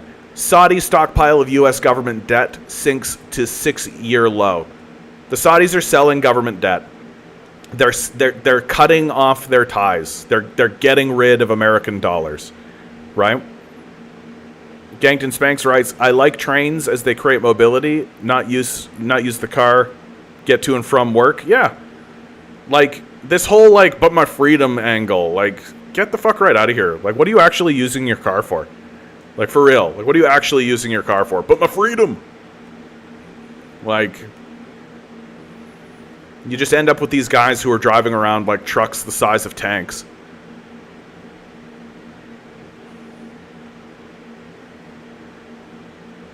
Please Google how the Bank of... Sure, bud. One of my regulars, Tinker. If you're going to ask me to Google something, my man. How the Bank of Canada creates money through its asset purchases.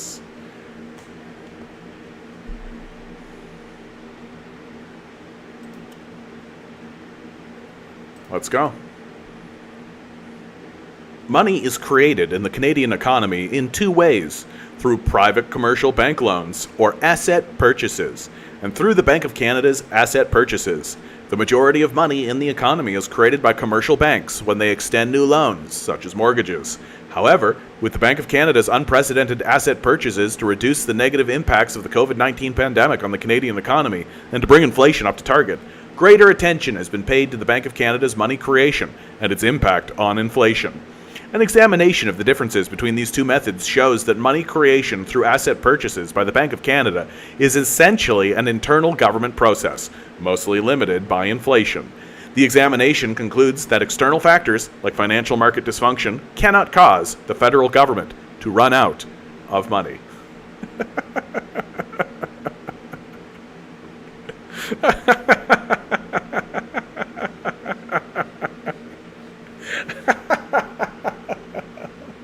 This is kind of what I'm talking about. Imagine believing that the government could run out of money. They're having to do studies on this to be no, don't worry about it, guys. The people responsible for creating the money cannot run out of money. Womp womp womp meow.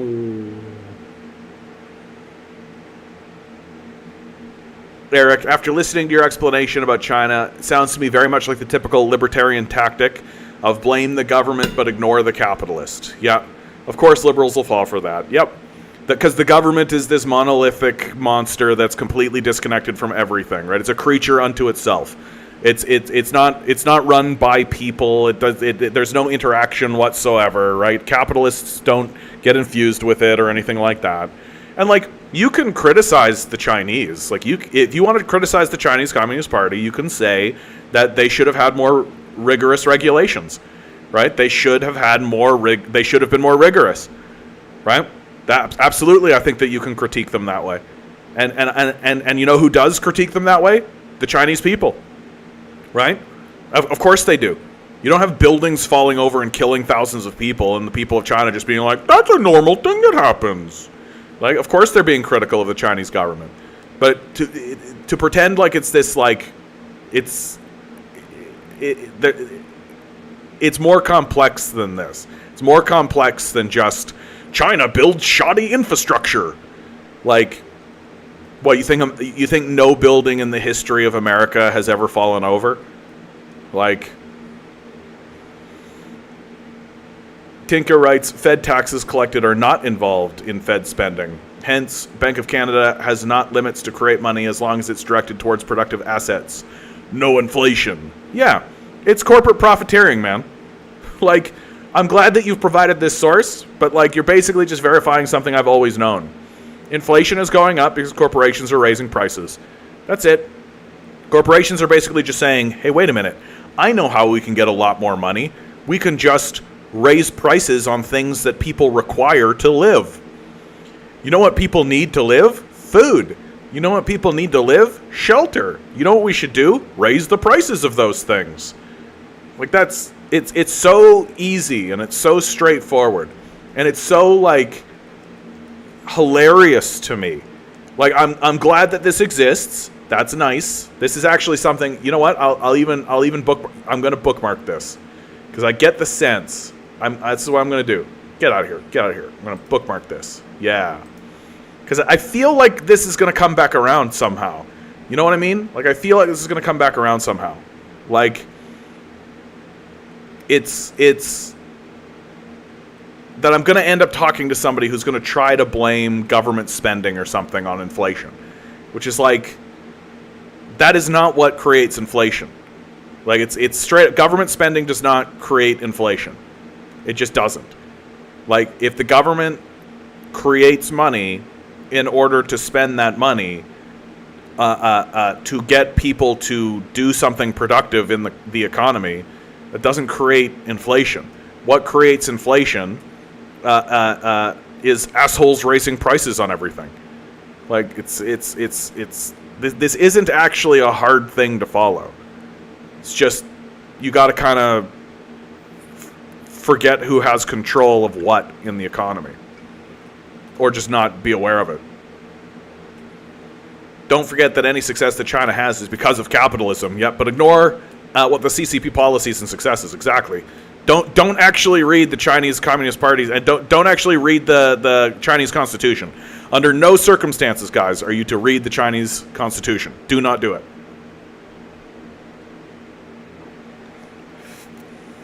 If we direct the money to infrastructure, R&D, education, public goods, instead, much of the money created goes to the FIRE sector, hence inflation. FIRE sector equals finance, insurance, real estate, yeah.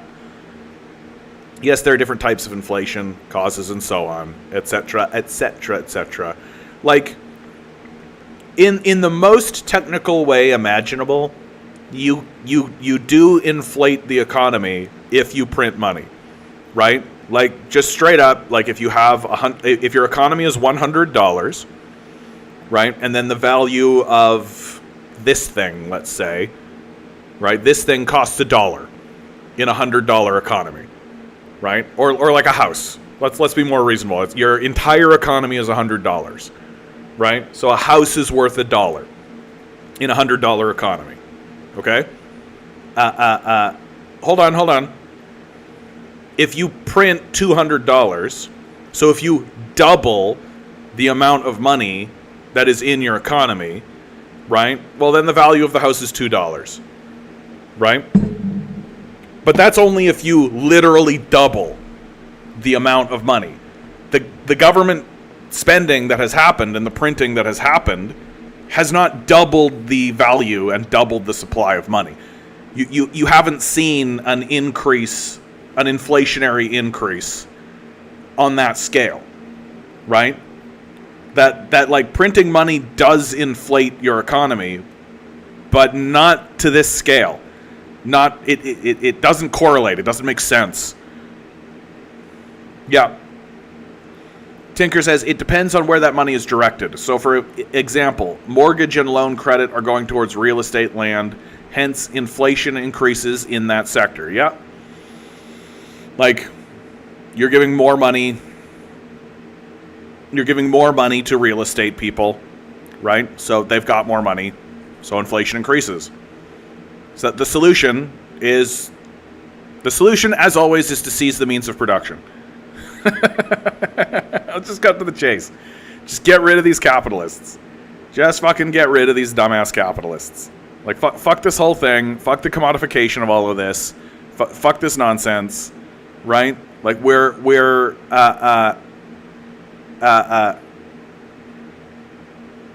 in the thrall of these ridiculous losers. Yeah, record stock prices. Most of the commercial bank credit or loans is going to the stock market. Stock buybacks, for example. Yeah.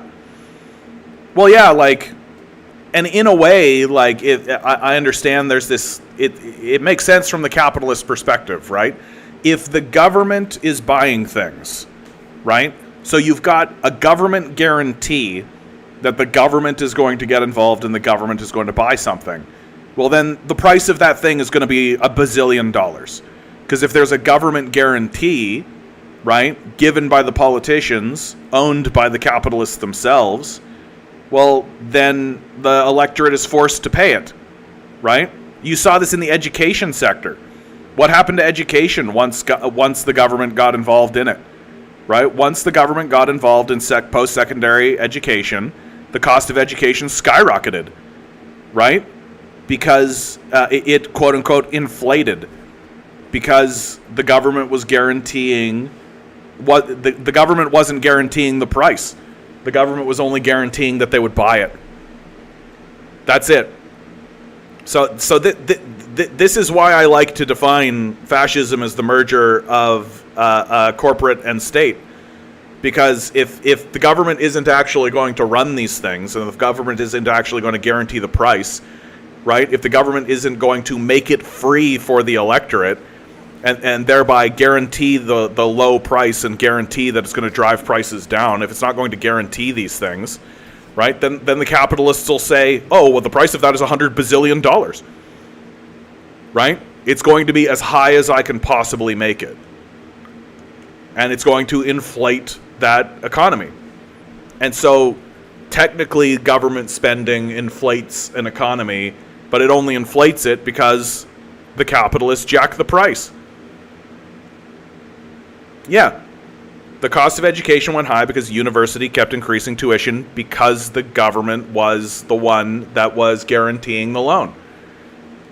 Right? Like, if the government said to me, I will guarantee that I will buy whatever you produce, then I'm going to say, oh, then the price of that thing is $1 million. Right? If there's a government guarantee and the government's not the one setting the price, right? I'm the one setting the price, and the government's saying, yeah, we'll pay it. Yeah, we'll pay it. Yeah, we'll pay it. Yeah, we'll pay it. Then it's $1 bazillion. Then it's infinite. Then it's as high as I could make the number, right? And it isn't until the government finally says, no, like, we are the ones that are going to set the price, which is what they've done in... No, it's not that the government is stupid. It's that they are owned by the capitalists. Well, you think this isn't a capitalist grift? You think the capitalists didn't think to themselves, here's a great way to make a lot of money? Of course they did. Because it's all about profit. It's the profit motive, right? It's all about money. It's all about making money for me. Right? It's not about creating a system. And I mean, sure, there might be a certain degree of stupidity involved in it. You know me, the worship of stupidity.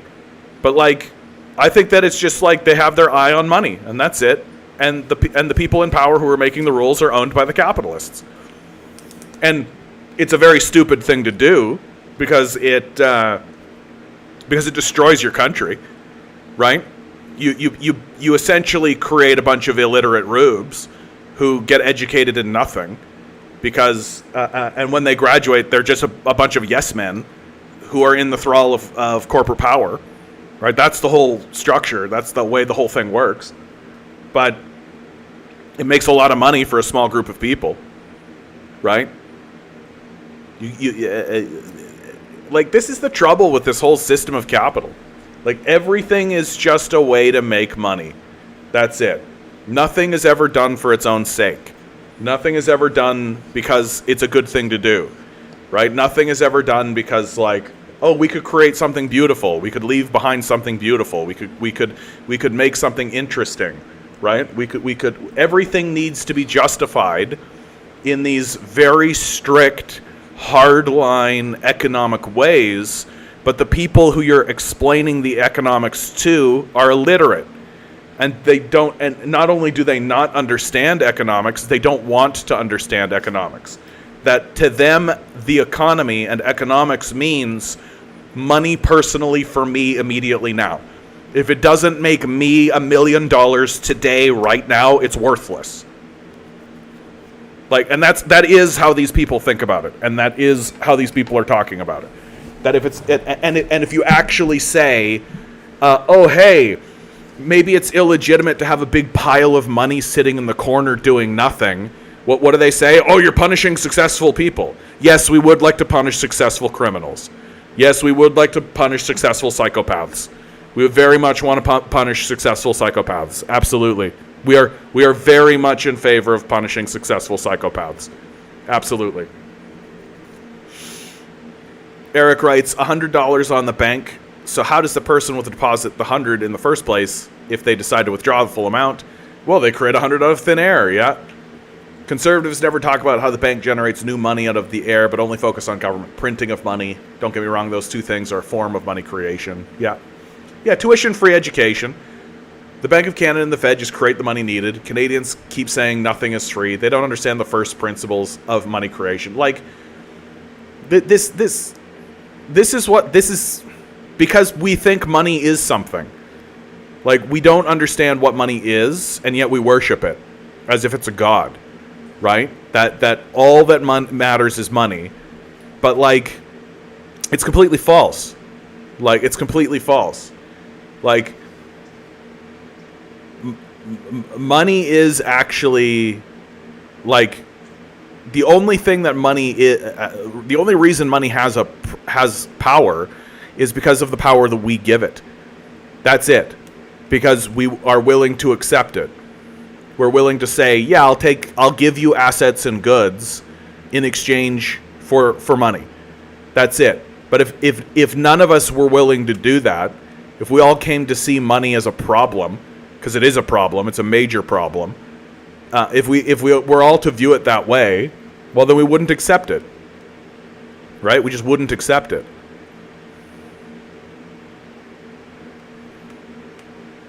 Just tell them to read that Liberty of Canada research paper next time saying who's going to pay for it.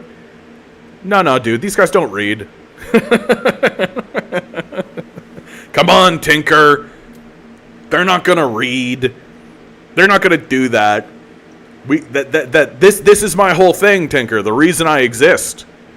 Right? The reason I exist and the reason why I will continue to exist and continue to persist is that my strategy and what I have to do is take these very complex issues and boil them down into very small sound bites. That's what we have to do. We've got to sloganeer this, right? Who's gonna pay for it? Like, it pays for itself.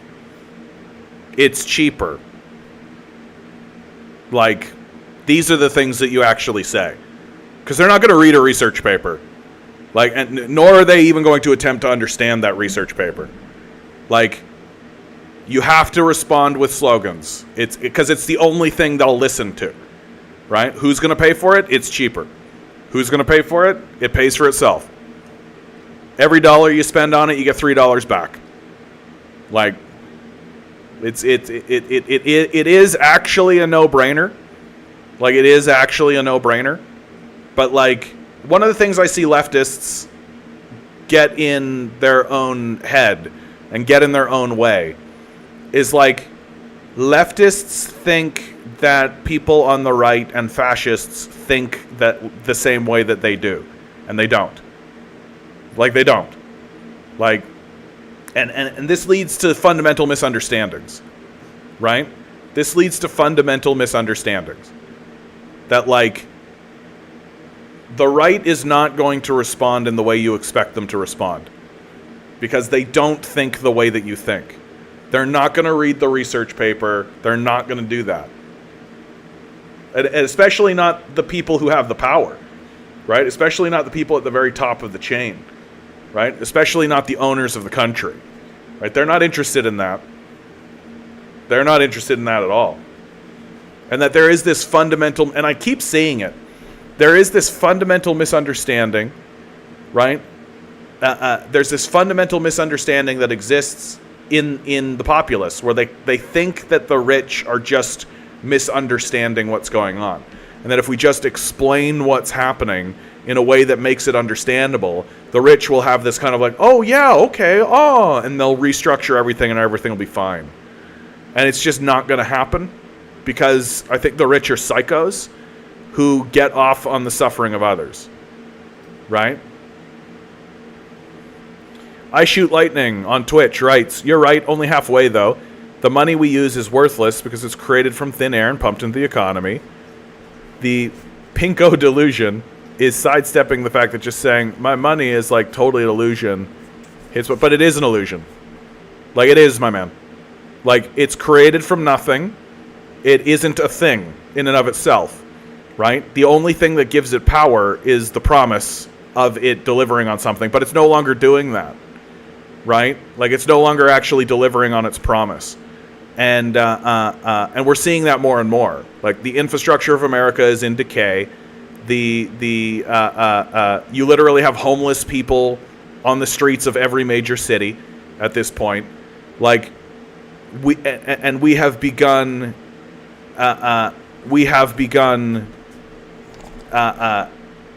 Money is like, no, I firmly disagree. Money is worthless. If you poison your water, poison your air, poison your food, money is worthless. Like all it is a tool at best that we use, and we have, instead of actually seeing it as a tool, we've come to worship it. That's it. That's it. And no, money does not need to be backed by something like gold. Right? It does not to function, because it's always just trust and imagination. That's all it is. Like gold is just literally rocks that we pull from the ground, my man. Like it's not it itself is it doesn't have the value that you think it does. Money is faith. Money is trust. Money is faith. That's what it is. Money is faith.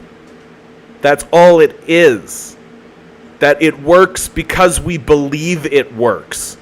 We want it to function, and so it does. But the trouble is that we've come to worship it. We sacrifice everything of value in order to get it. We sacrifice everything of value in order to get it, destroying our land, destroying our water, destroying our air, destroying our food, destroying our infrastructure, destroying our education systems, destroying our institutions, destroying our children's future. But boy, howdy, that line went up on that screen. Boy, howdy, we got more lines on that screen for sure, yeah. My man, you're a libertarian. Don't embarrass yourself, okay? No, my man. Actually listen to what's being said. Like, actually listen to what's being said. Don't embarrass yourself in my chat, okay? Like, libertarians should not say these things. It's very embarrassing. Your entire thought, the way you think about the world is based off a game of Monopoly, right? We can have monetary exchange without destroying people's livelihoods. It's a false dichotomy you're presented. Can we? When have we ever done that? When have we ever done exactly the thing that you just said? Can you provide an example? Like a real world example that actually exists in the world? Can you provide an example? Yeah, I suspect you're not, my man.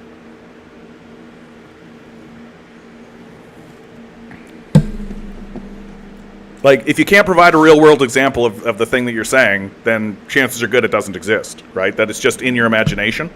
It's a fiction, it's a myth that you create and worship, like a religion, right? like the worship of money.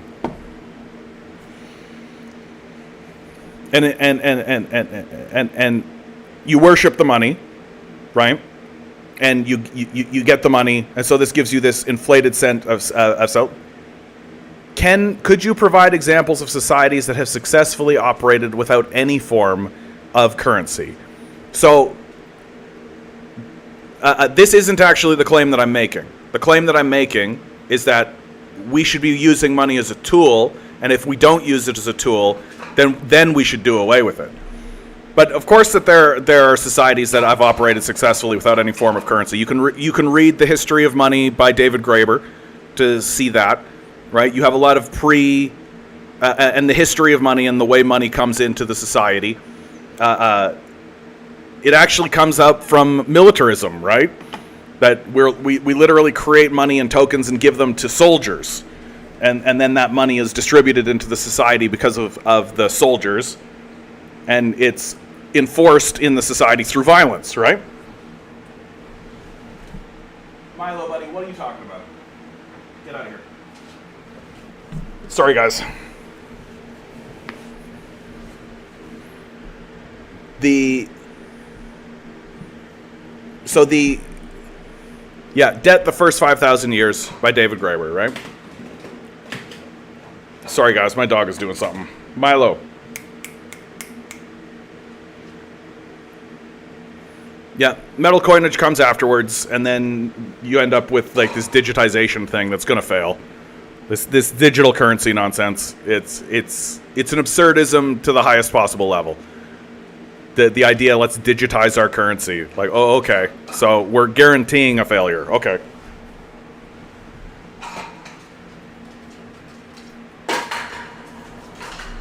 Let's burn something that has real value in order to maintain a fake thing, right?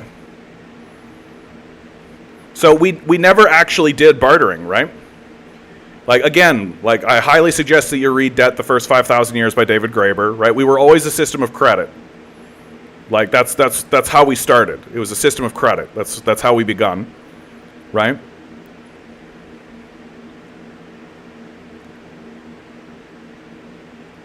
Okay, can you provide an example of it?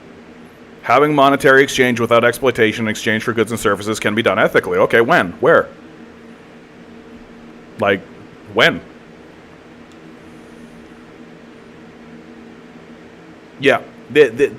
Well, it's an assumption. We just assume that we did barter.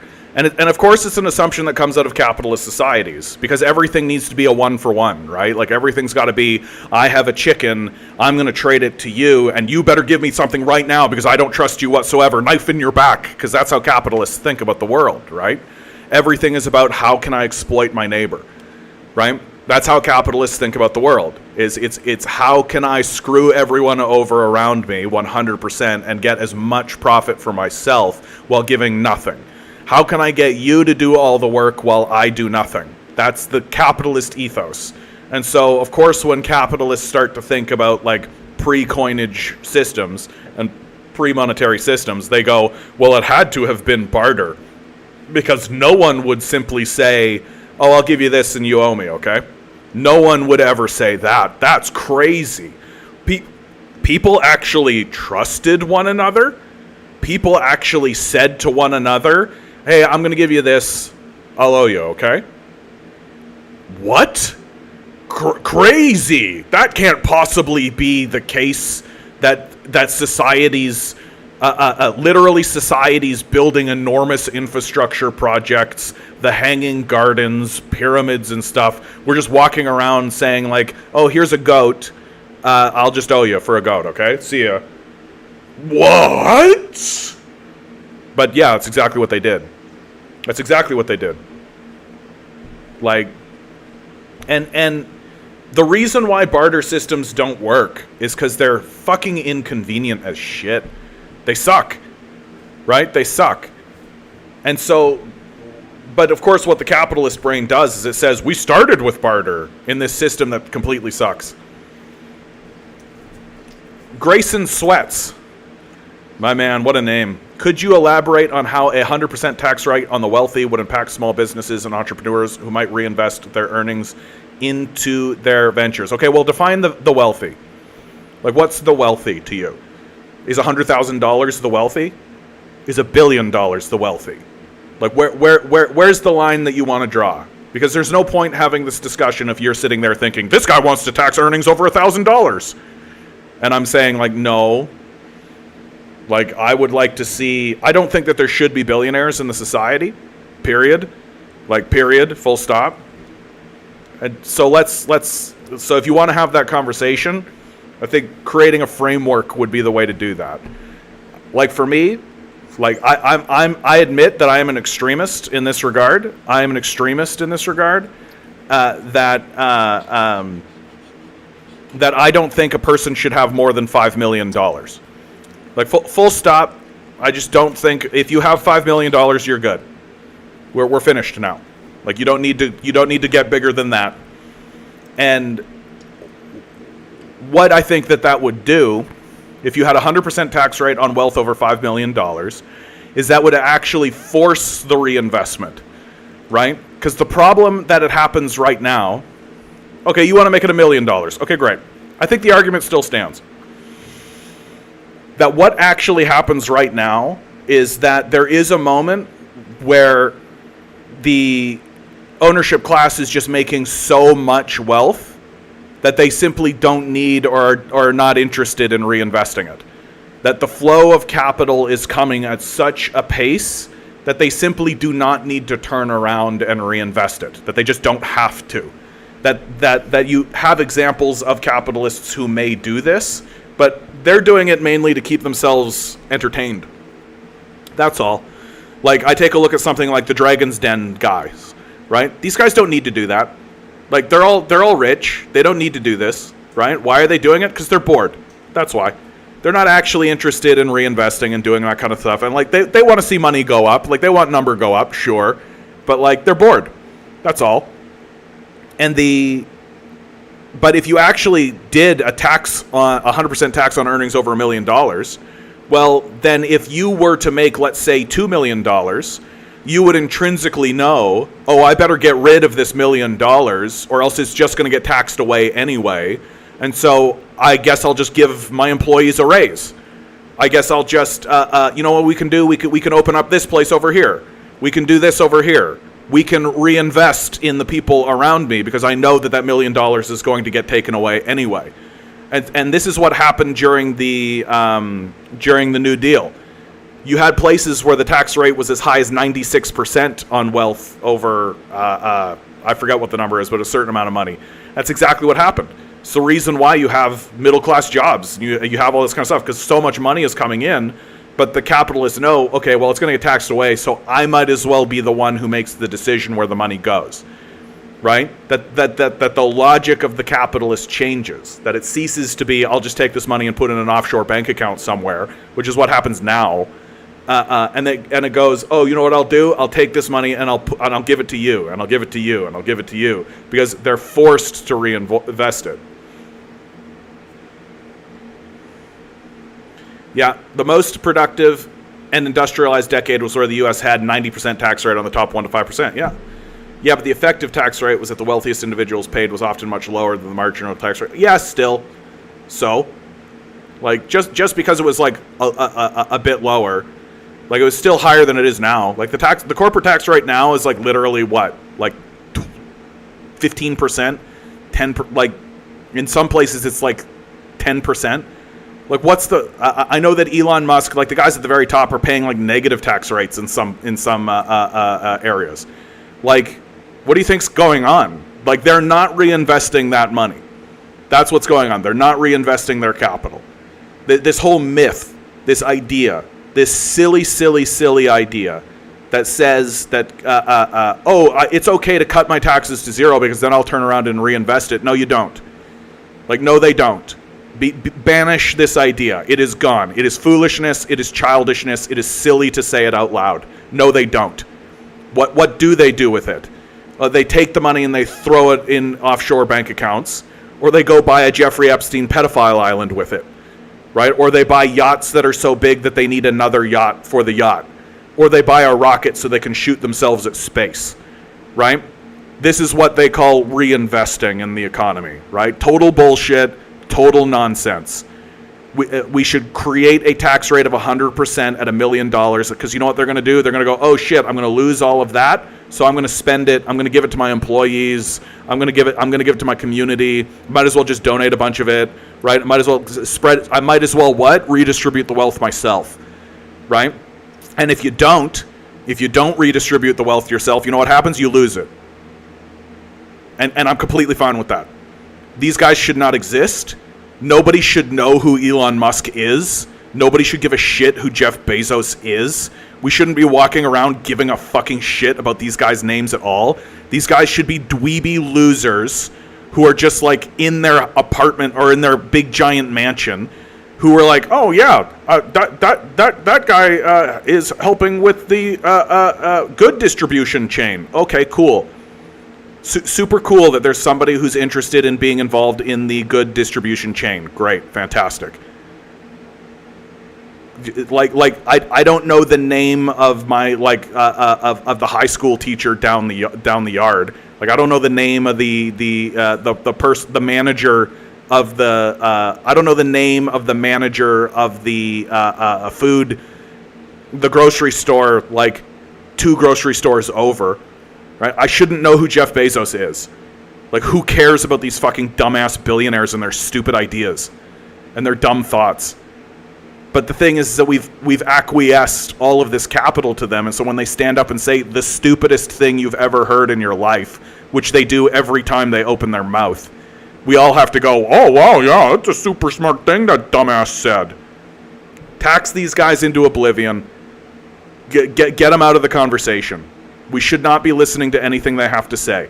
They are boring, stupid morons who are only of interest to us because the system has declared them to be billionaires.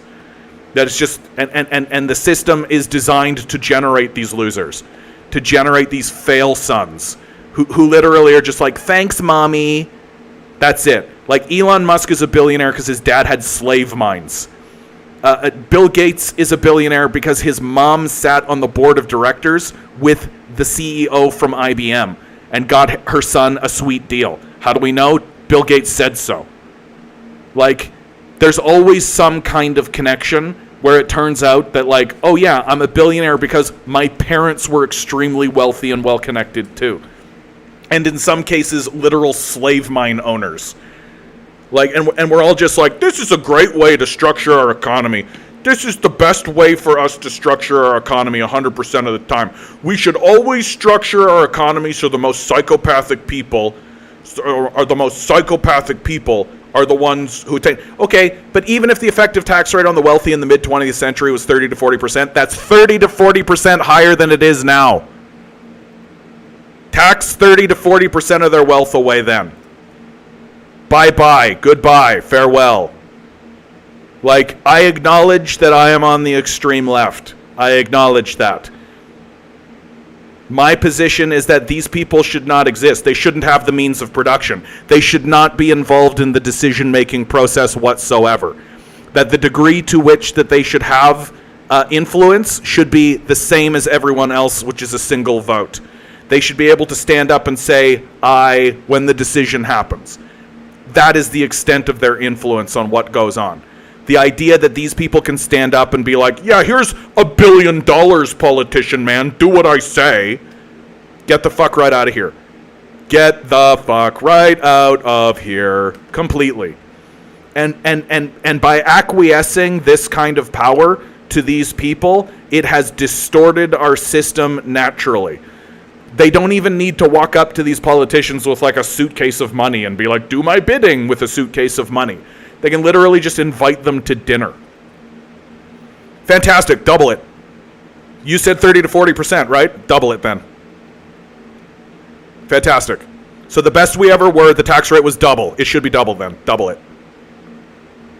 Like, these people should have zero influence. Like, sorry, they should have exactly the same amount of influence as the rest of us, which is one vote. Like, get rid of these fucking losers. Like, get rid of these fucking losers.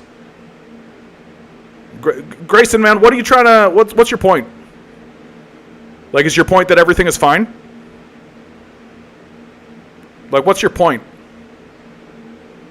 Like, I don't really understand the position that you're taking. Because things are most definitely not fine.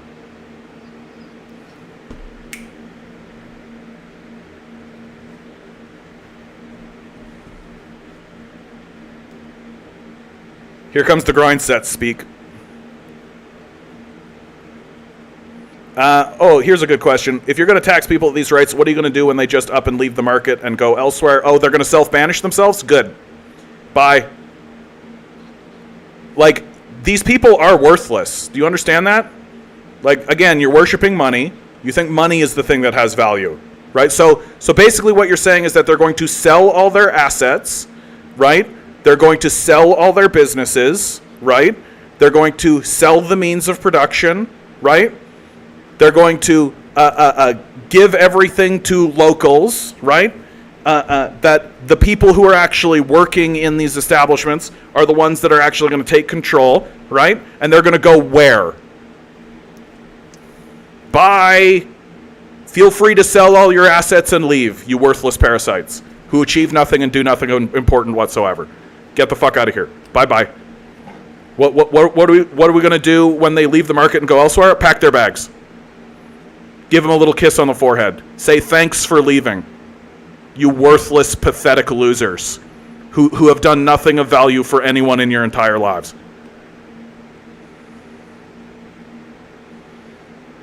My point is that the effective corporate tax rate in the U.S. has been around 32% for the past 100 years. Oh, okay, great. And look where it's gotten us. Look where it's gotten us. You got decaying infrastructure, the streets loaded with homeless people, right? You got a poverty rate that's spiking. Food bank usage has tripled in the last period of time. Inflation is through the roof, right? You got poverty screaming throughout your entire society, the deindustrialization of the society. So look where it's gotten us. Fantastic. We should definitely keep doing the thing that's failing. 100%. We should definitely keep doing the thing that's failing. And yeah, Tinker's got it too. Like, for example, in 2021, AT&T did not pay any taxes, despite making $21.6 billion in earnings. Yeah, they reported a tax refund of $1.2 billion. Yeah. Matthias writes, it's like a thief threatening to stop looting your house. Yeah, please go. Stop tormenting me. Yep, bye. Like, oh no, stop threatening me with a good time. Right? Stop threatening me with a good time. Oh no, the corporate criminals and Wall Street goons are going to stop stealing from us. Oh no. Oh my God. Did you guys know that the number one form of theft in the West is wage theft, and it's not close? Did you guys know that? Did you know that wage theft is the number one form of theft? Wage theft versus other theft. Did you guys know? Like, it's and it really isn't close at all. Like, it's actually ridiculous. Like, this isn't my favorite. Where's my favorite one? There it is. Here it is. Like, minimum wage violations, overtime violations, rest break violations, off the clock violations. This whole big blue block right here, wage theft. Other types of theft, larceny, little blue, little yellow block, burglary, red line, auto theft, red line, robbery, down here in the purple. This whole thing is your auto theft, burglary, larceny, robbery. This blue block, wage theft. Oh no. Oh no. No. If they would like to stay, they can pay the tax rate. If they would like to leave and sell all of their assets, that is also fine. We're not relying on them. Like, this is the concession that we are willing to give them. Like, you're misunderstanding. You think that they are the ones with the power in the situation, and you are mistaken. that if they would like to banish themselves and leave behind their assets for us to continue using, phenomenal. If they would like to stay and be part of the society, here is the tax rate. That is their buy-in. Like, you guys seem to be misunderstanding what is the trajectory of the society. You seem to be misunderstanding what's going to come and what is actually happening in your society. You seem to be misunderstanding what's going on in your own society.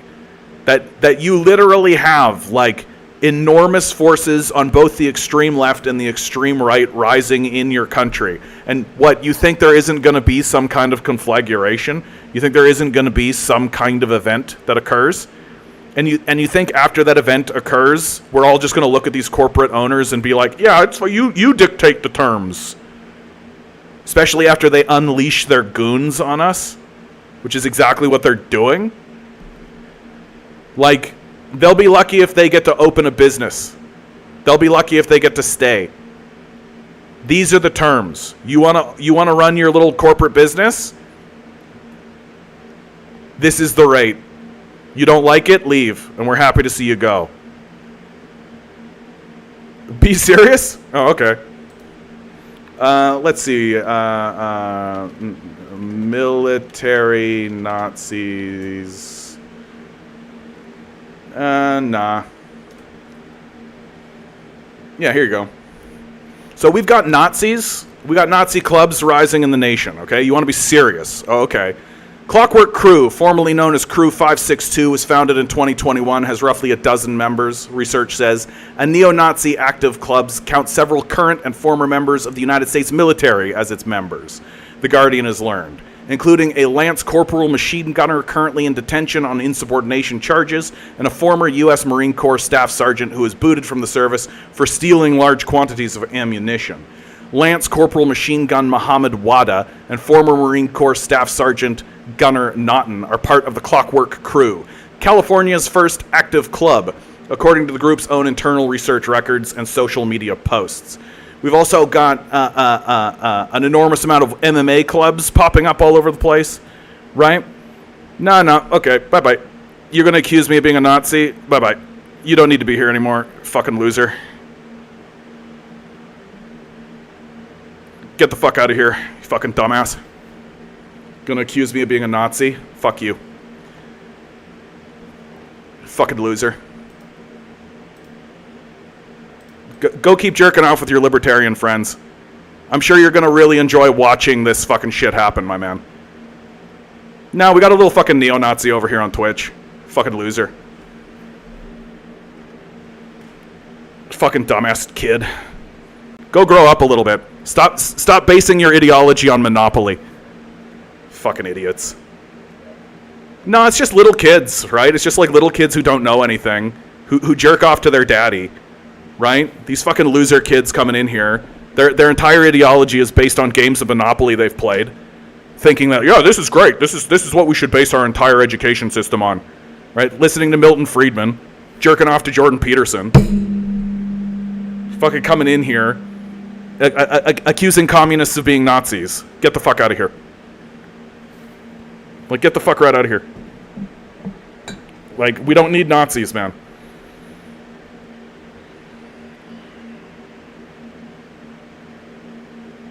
Another example, Trump received $73 million back by the federal government tax refund. Trump paid no net federal income taxes in 11 of 18 years in the past 2 decades.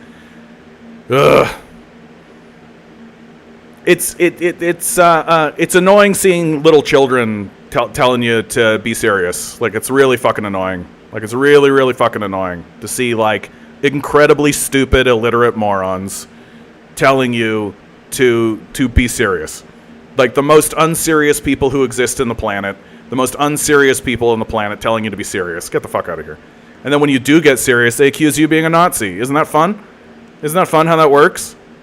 Right? Jesus Christ, man. This is the trouble. This is the trouble with this conversation, is that we're loaded with little kids. We're just loaded with little children who are interested in worshiping daddy, who are just like, but daddy said. Get the fuck out of here. fucking little kids. Oh my God.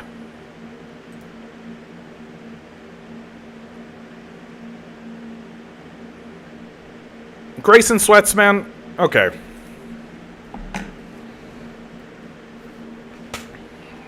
How much tax did AT&T pay?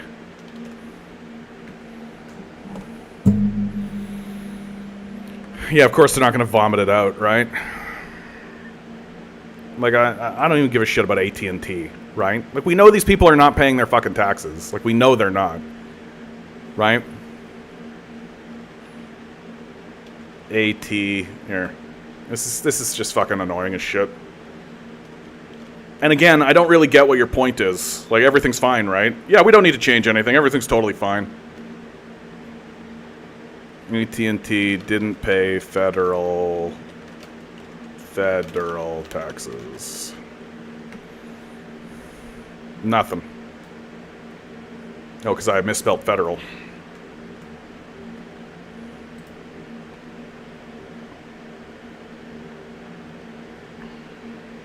Yeah, here you go. Effective tax rates of Fortune 100 companies. AT&T, negative 4%. Dow, negative 3%. The American International Group, negative 2%. Charter Communications. Oh, wow. Ford Motor paid 1%. Wow. Wow. Bank of America, effective tax rate 3%. Two of the largest companies in Texas paid little or no federal income tax last year, according to a new report provided exclusively to Axio by the progressive think tank Center for American Progress. Why it matters: corporate profits surged to record highs last year, thanks in part to copious amounts of government spending. The idea that companies that earned billions aren't paying any federal tax is sure to fuel criticisms from Democratic lawmakers.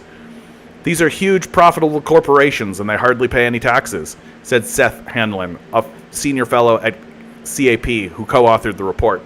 It's a glaring sign that something is wrong with the tax system. Yeah, the owners of the company bought it. That's all. The owners of the companies bought it. There you go. Very, very simple, straightforward, right? That we have empowered psychopath billionaires to buy the system. And they did. And what did they do? They said, more money for me. Right? That's very simple, very straightforward. This sort of weird apologetics that's happening in my chat right now, when these guys are not paying taxes in a very straightforward way, very straightforward, completely understandable, completely easy to find, completely consumable, very simple to look at, kind of a way. What do you think's going on? Oh, throughout most of the last 100 years, the effective corporate tax rate's been 30 to 40%. Okay, well then they should be 30 to 40%, right? It should be 30 to 40%. Is that 30 to 40%? Does that look like 30 to 40%? Doesn't look like 30 to 40% to me. What's that look like? That looks like negative 4% to me, right?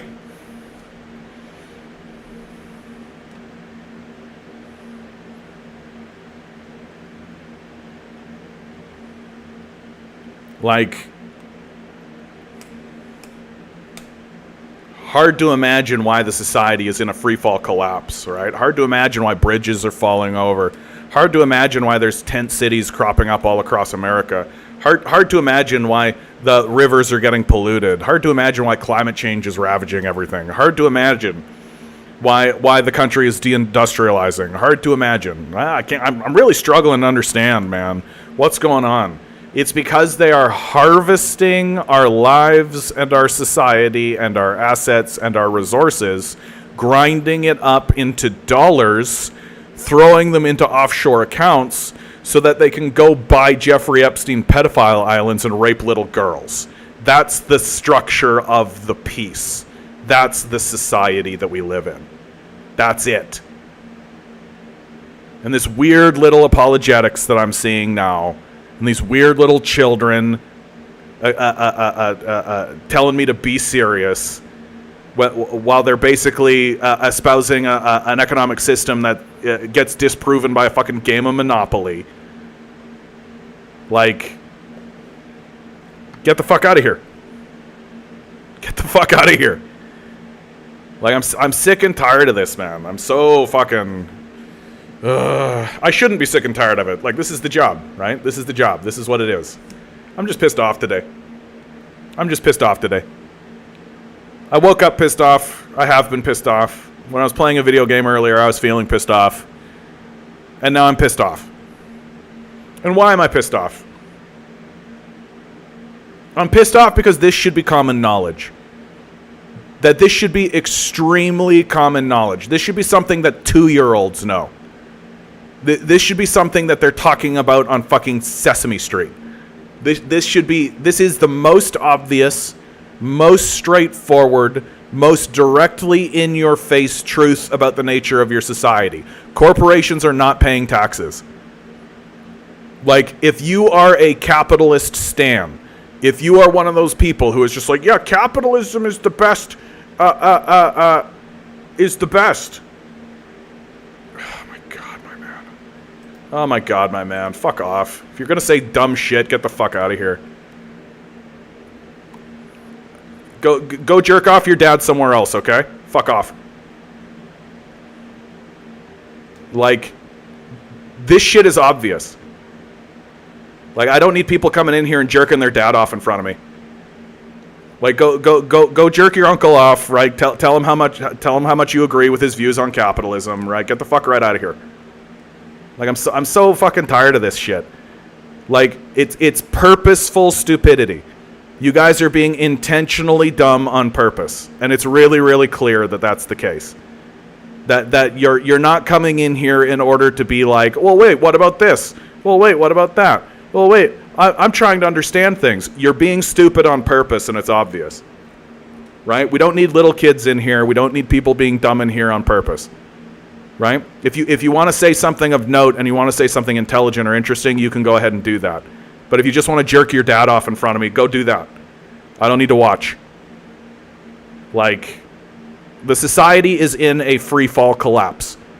It is obvious and apparent to everyone except people who worship their dad.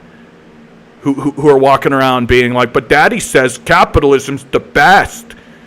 And my daddy owns slave mines, so he knows best. Right? We don't need Ben Shapiro stands in here. Like, get the fuck right out. If you are actually walking around thinking that people like Peterson, Shapiro, Crowder, like, if you think these people are intelligent or worth listening to, you need to go on a pilgrimage and discover Jesus or something. Get the fuck out. Holy shit, man. Holy shit. It's the intentional, purposeful stupidity that gets me the most. I've been saying it a lot today, because I think it's the thing that's been bugging me the most. That like, I understand why the owners of the society want to be intentionally stupid. I understand why the owners of the society would like us to be intentionally stupid. But to watch stupid people be intentionally stupid in front of me, it's crazy. It's crazy. Like, intentional stupidity. And this comment especially, let's view this, right? What did this guy... Streamer complains about minor pushback. He accused me of being a Nazi. Fuck you. And expects society to adopt his worldview. Yeah, I expect society to acknowledge reality. My quote-unquote worldview is fucking reality. It's right there in front of you. You can look at reality if you like and acknowledge reality if you would like. And yes, I do expect society to acknowledge reality. Yes, I do expect society to acknowledge reality and to stop being, like you, intentionally stupid on purpose. Grayson, man, I'm literally sitting here ranting about intentional stupidity. Stop. Straight up, bro. Straight up. Like, it's over for you. You understand? You don't look like you're making a point. You look like you're desperately clinging to an ideology that you need to be correct because your dad said so. That's what you look like to me. You don't look like somebody who's acknowledging reality. You don't look like somebody who's trying to meaningfully actually understand what's going on.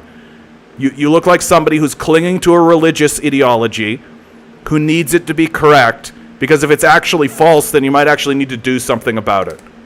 Right? Instead of do what you're doing now, which is fucking nothing.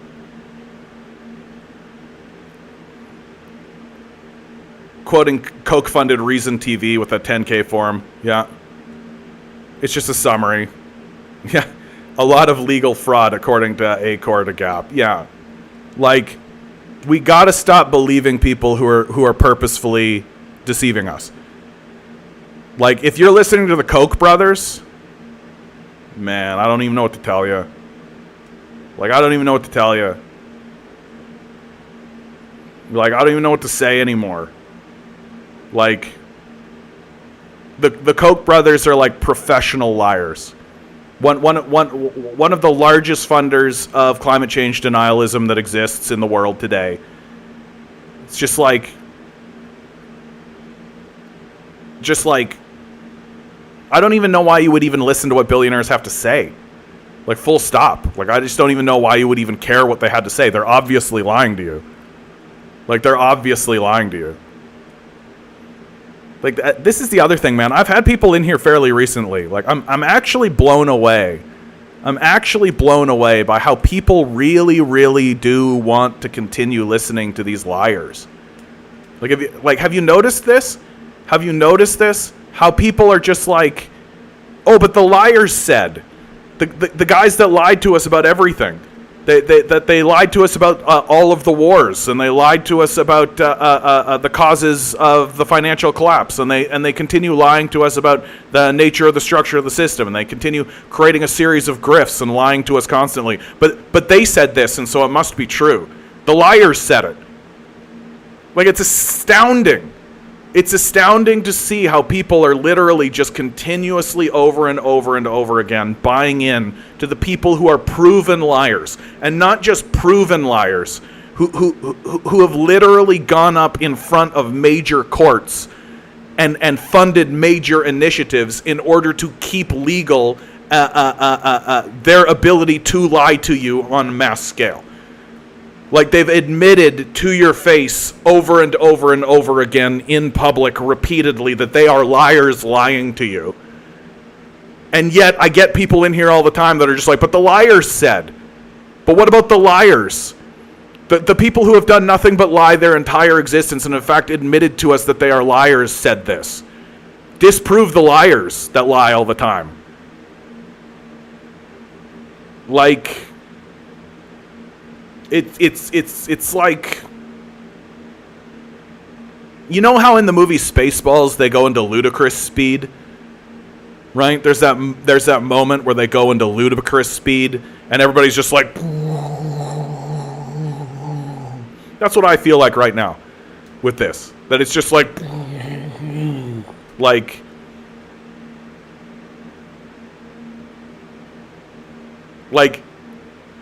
how is it possibly the case that anyone who is getting to the point where they are capable of writing coherent sentences into a computer to communicate with anyone has no level of skepticism?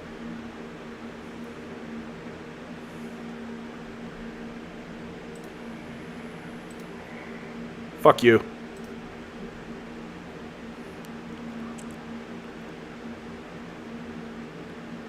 Like, here's a sign that you're talking to a real dimwit. The first comment that they say to you is an insult. That's how you know you're talking to a total dimwit. Somebody who doesn't have anything intellectual to say, someone who's just purposefully decided that they're going to be stupid their whole fucking life. Get the fuck out of here, you dumbass. We don't need stupid idiots in here. Get the fuck out.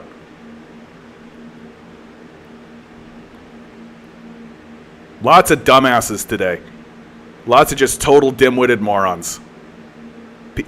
People who couldn't find their shoes if they were on their feet.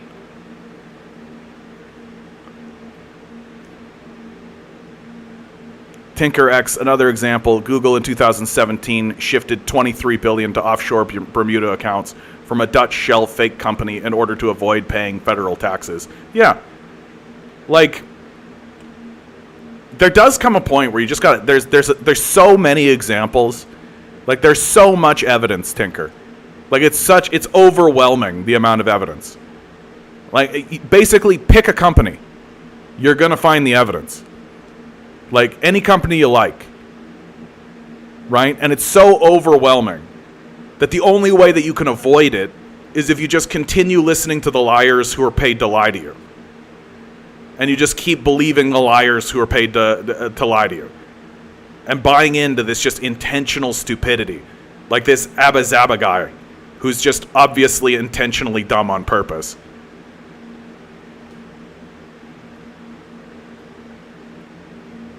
Tinker, I know where he got that info from Reason TV, Coke funded, about the 10K forms to SEC. Yeah, I mean, like, it's just like,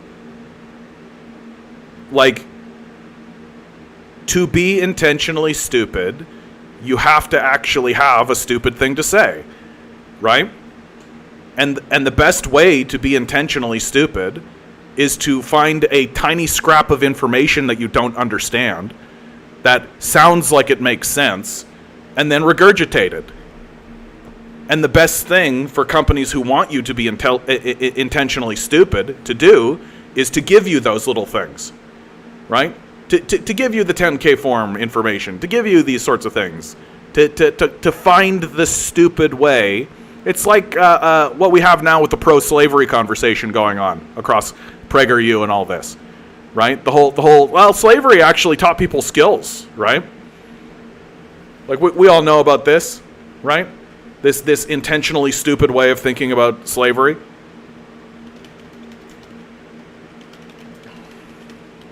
PragerU.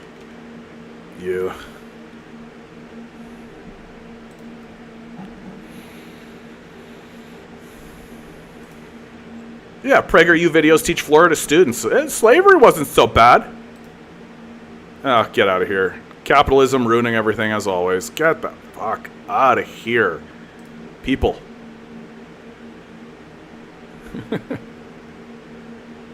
Christopher Columbus says slavery was better than getting killed in new video for approved for Florida students.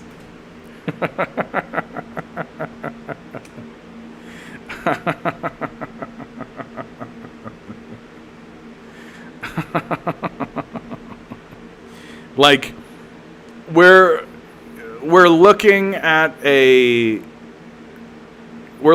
just like this ridiculous decline to a bullshit society where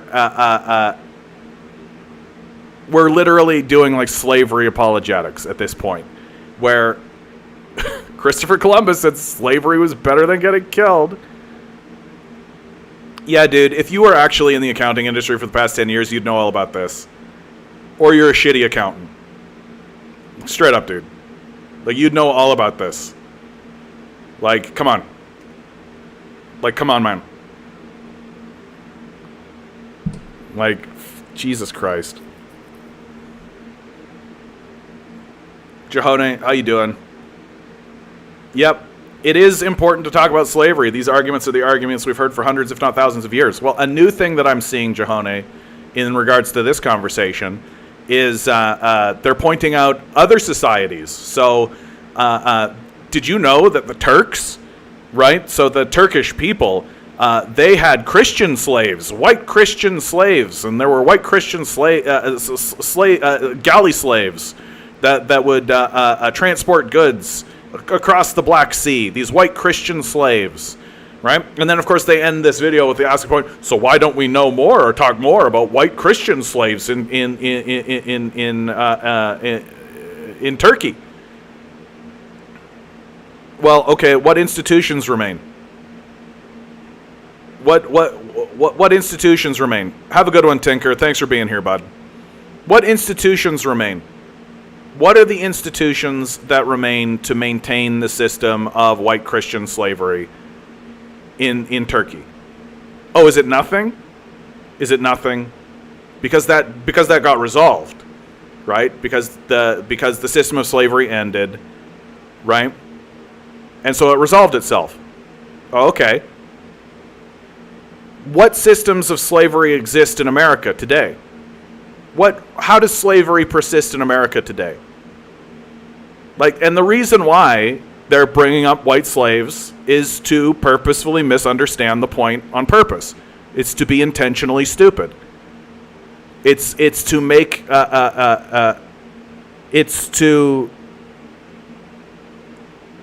It's to ensure that we don't actually talk about what the subject is actually about, which is the systemic nature of slavery in the society, right? And the persistence of institutionalized slavery in the society, that it has persisted into the modern day, and that the institutions of the slave system in America have persisted, that there is systemic slavery. God damn, we're just getting a ton of fucking Nazis today, man. It just blows me away. I don't know why we're getting so many fucking Nazis and losers today.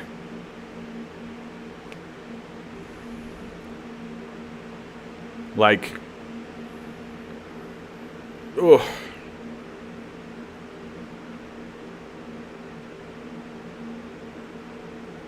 I just need to pause for a second. There's a lot of fucking Nazis on today, man. Like, it's a lot.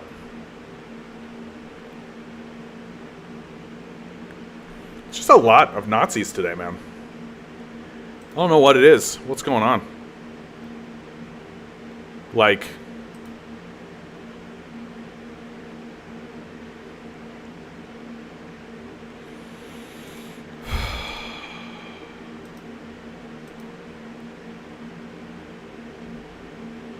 yeah, I think that's kind of what it is, isn't it? Like, oh yeah, I'd like to talk about this.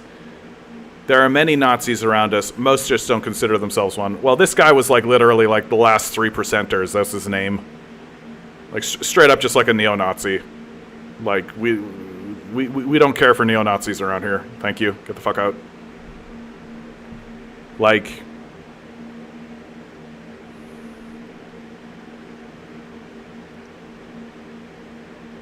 and like this shit. These people coming in thinking they're being clever. Yeah, it's even more clear the far-right fascists are gaining in numbers. It's real scary. Yeah, it is real scary. It is real scary.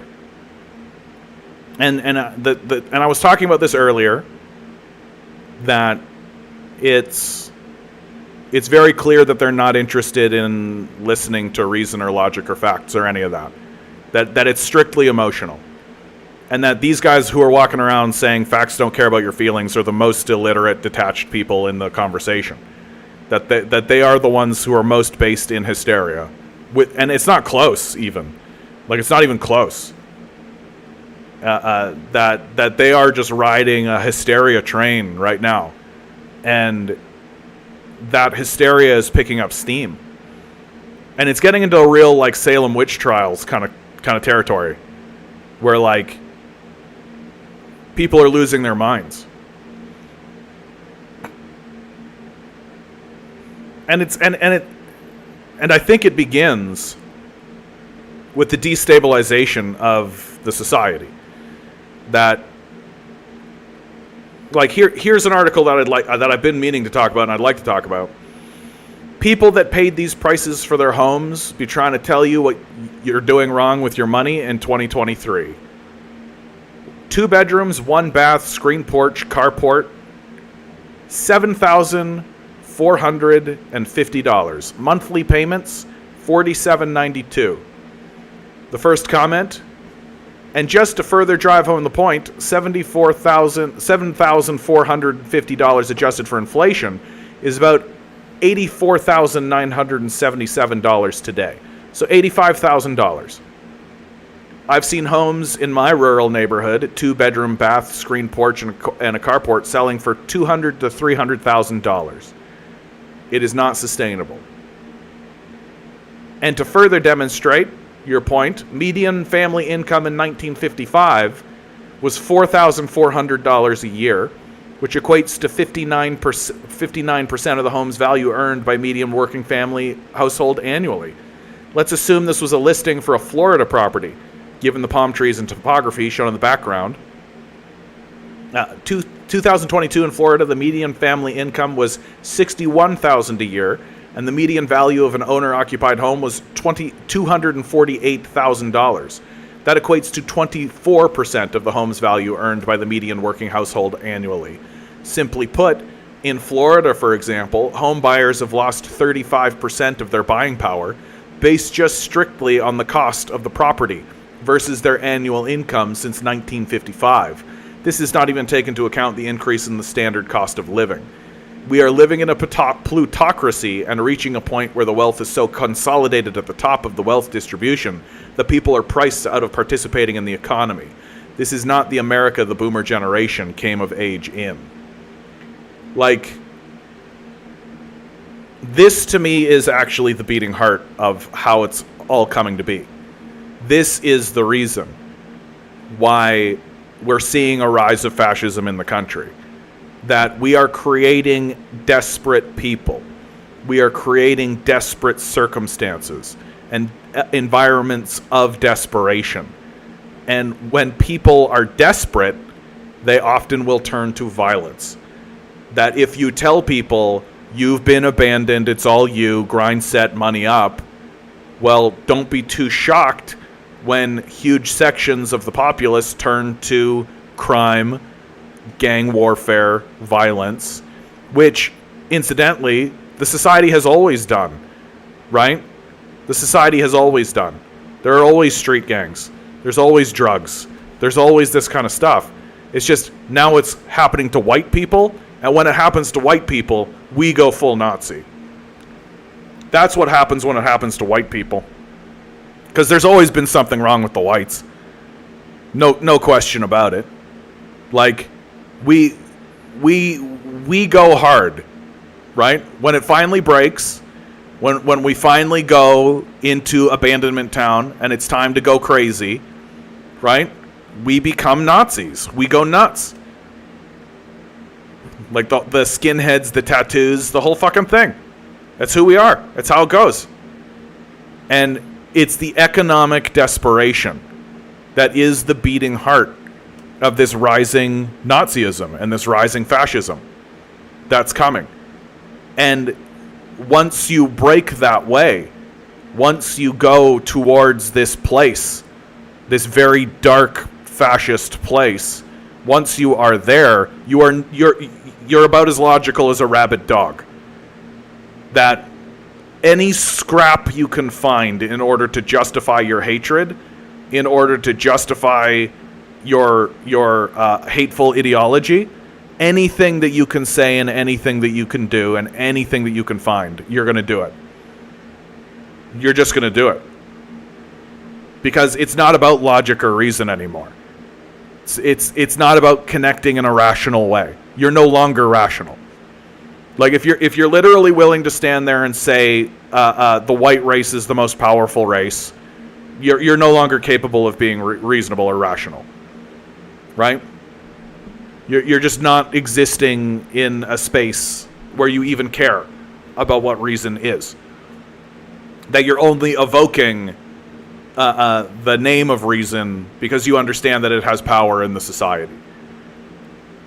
And once you become a fascist, fascists only talk to you for two reasons. This is the reason why platforming Nazis should not be done. It's because they're only talking for two reasons. Reason one, terrorize their prey. So when Matt Walsh goes on Joe Rogan's podcast, he's not talking to Joe Rogan in order to find a reasonable thing about the subject or any of that. He's doing it to terrorize trans people and to tell them that there are people out there who are trying to terrorize them. That's number one. So they're not interested in debating you. Number two, it's to recruit. And to me, this is the big reason why you should never platform Nazis. Because what you do when you platform a Nazi, and what Joe Rogan does when he platforms Nazis, is he shines a big spotlight on the Nazi and says to all the other Nazis in the world, hey, here's your Nazi, find this Nazi.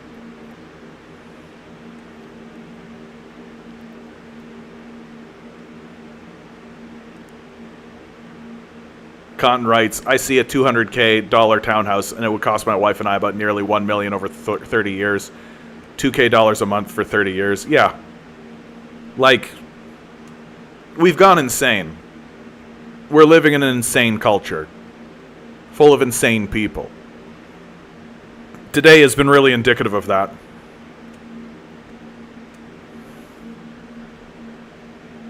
Grayson, man, if you're still listening, bud, I want you to know, I think you were really respectful and really kind to me, and I think that I was not as kind to you as you were to me. I'd like to say that right now, bud. If you're out there and you're still listening, I want you to know that I'm sorry for the way that I treated you. I think I came down too hard on you because I was frustrated by other people, and I took it out on you, and I projected it out on you. I want you to know that you were very nice, you were very kind, and you were just stating things that you believe to be true. And I don't think you were trying to deceive me or trying to lie to me, and I do think that you were actually trying to understand what was going on and trying to deliver something that you believe to be serious.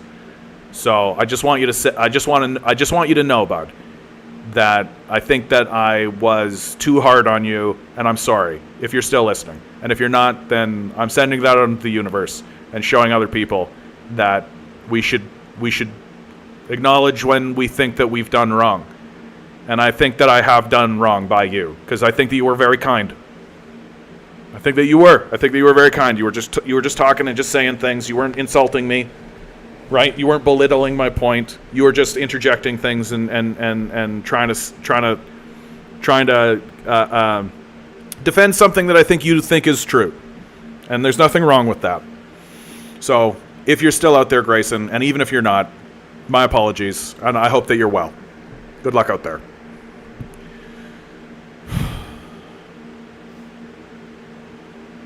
Yeah, the inability for average people to admit there actually are Nazis in Ukraine makes no sense. It's disturbing.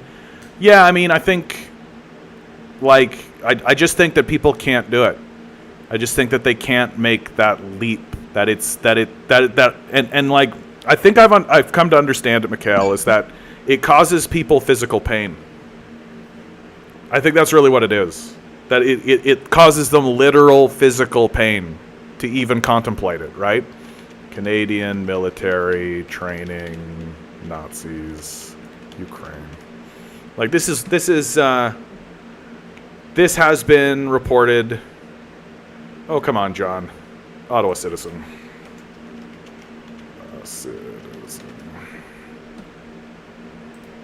Like,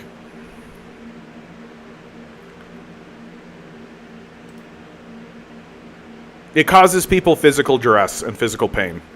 It's difficult for people to actually engage with this, right? Especially if you want to believe that your country is doing good in the world. Like, especially if you want to believe that we are a force for good in the world. Well, here's a piece of evidence that sort of shows you that's never the case, and it's never been the case. Like, we are training neo-Nazis and war criminals. We are funding these sorts of people. And we're going to continue doing that. But to actually look it in the face, to actually stare it in the face, and to actually say out loud that is what we are doing, I think it's too much for people. That it gives you psychic damage.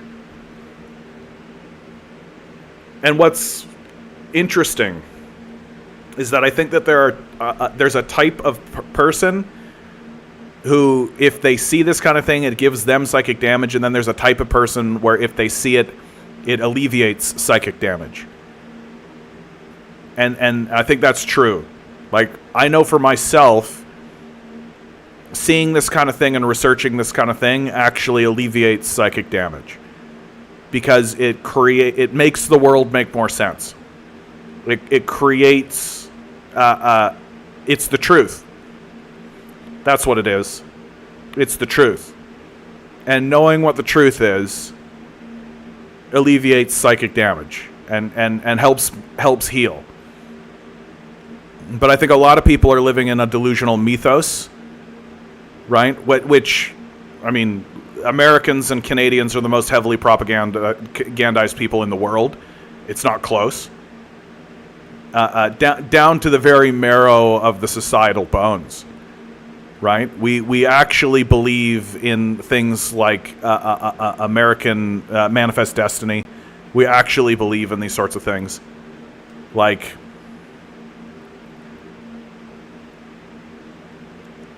We actually believe that, like, we're going overseas to spread liberty and democracy. Like, we actually believe those things. And they're so obviously false. They're so obviously false. But it's more comforting for most people to continue believing in that delusion and to continue believing that we are actually interested in even being a force for good. Right?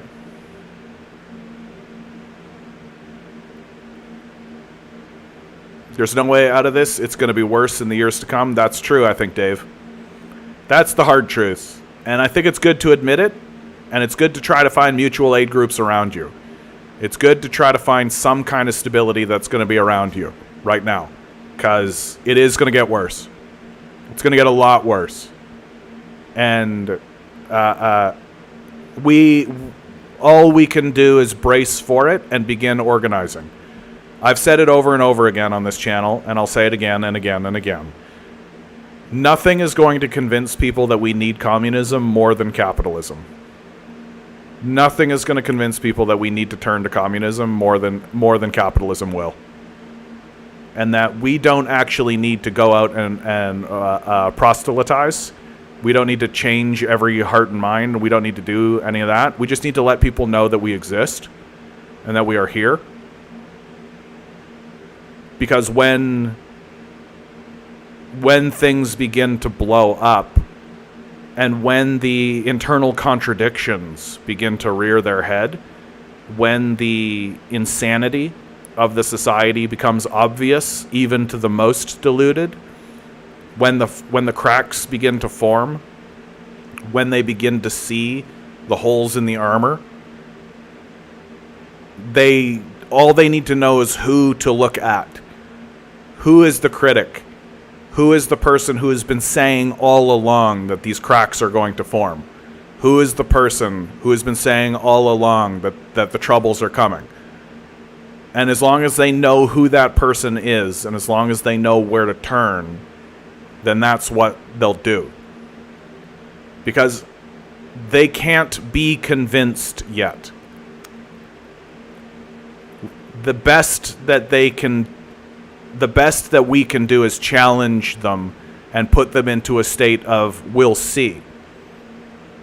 But the propaganda is so deep, and their commitment to the failed society is such that it won't be until the thing actually happens. It won't be until the building finally falls. That, as far as they're concerned, this is where the building is, and we all know that this is where the building is.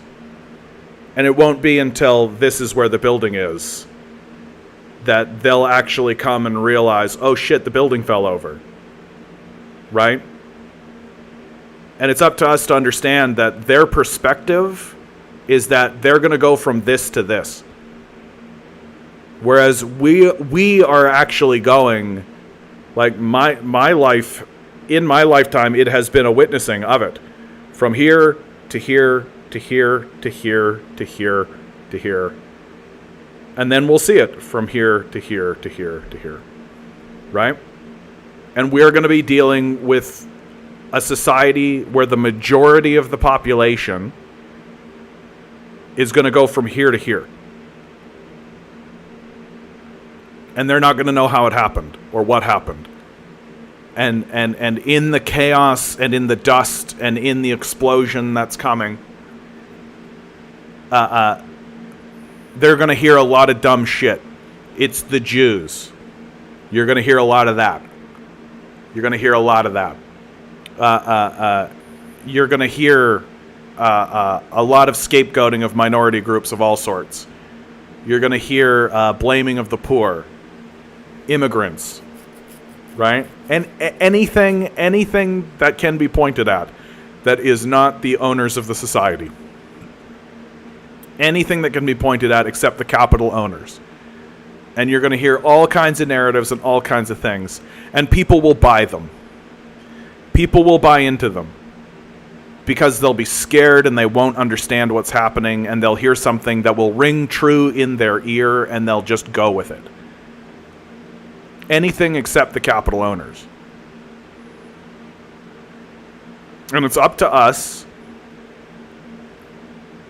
to constantly be pointing and shining a light where it belongs, which is on the capital owners. That the people who own the society are obviously responsible for the nature of the society. That the billionaires, the people who own the means of production, right? Those are probably the people who have more to do with what's going on in the society than the Jews, than the WEF, than the Bilderberg Group, or any number of conspiracies that we're going to hear. Aliens. There'll be one. That'll be one. It'll be aliens, right?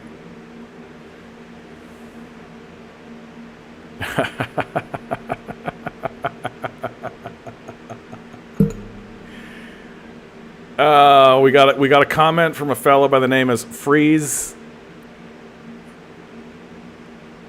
Nope, I don't know how to say this. I'll just call you Free. I needed the laugh, bud. Thank you so much. Justin Castro needs to go.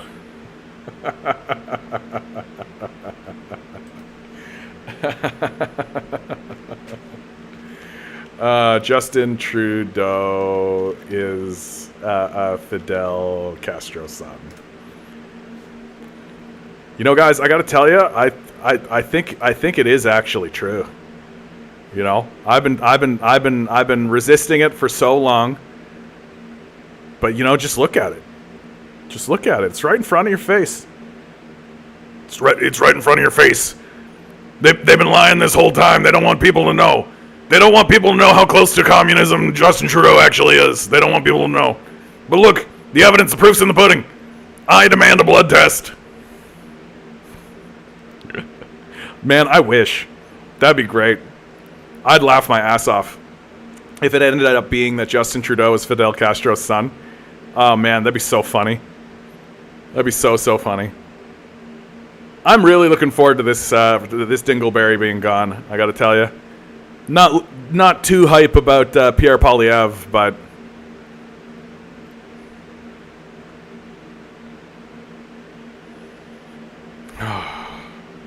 if fascists are so loud and good at recruiting, I'm hoping leftists can do it too. The uphill battle that we have, Jahone, and it is an uphill battle, is that all of these platforms are owned by capitalists, right?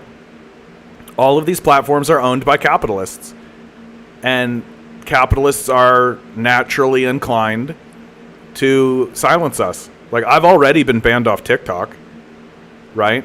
And TikTok seems to be the one that does it the most aggressively. And I know lots of communists and socialists and leftists that have been banned off TikTok, right? Like, which makes sense. It's run by NATO. Like, NATO people run it. So, of course, they're going to ban communists, right? Like, a fascist organization isn't going to allow communists to organize on it. And we've seen YouTube. When the Ukraine war started, YouTube banned a bunch. Lee Camp, for example. Lee Camp had hundreds of videos removed from YouTube. Chris Hedges had content removed from YouTube at the start of the Ukraine war. Right? So, the McCarthy-style purges are probably going to come our way. Because we are the enemies of the very people who own the system, right? Like, if they wanted to, they could just shut my channel down today. They could do that. What would I do? Right? I would just have to start again somewhere else.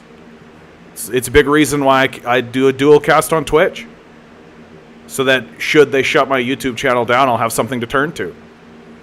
Or it's a big reason why I have a Discord server. So that I'll have somewhere to turn to. Right? Because it's completely possible that they'll do just that. Completely possible that they'll do just that.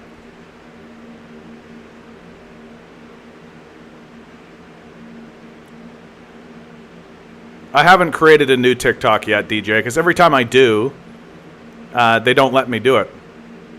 I'll try after this stream, though. I'll just use my name. I just won't use the word communism. I think they're making it so that if you use the words like commie or communist, they just don't let you do it. I think this most recent purge that they did, where they banned Eddie again for the 8th time, they banned Eddie again. I think they finally have bit the bullet and been like, no, if you've got the word Marxist or communist or commie in your title, we're going to ban it. We're just going to go through and ban it. My favorite arguments I've seen from people like Azov something, we should ally ourselves with Nazis in order to fight the Russian fascists because the Ukrainians are fighting for their own survival. Actually, there's a post where Azov something, Adam something, where he made such statements to Hassan, and then Hassan made his critique of his video, critique of Gravel Institute. Yeah. Look, you don't ally with fascists, right? Fascists do not consider you their peer. Fascists are just using you.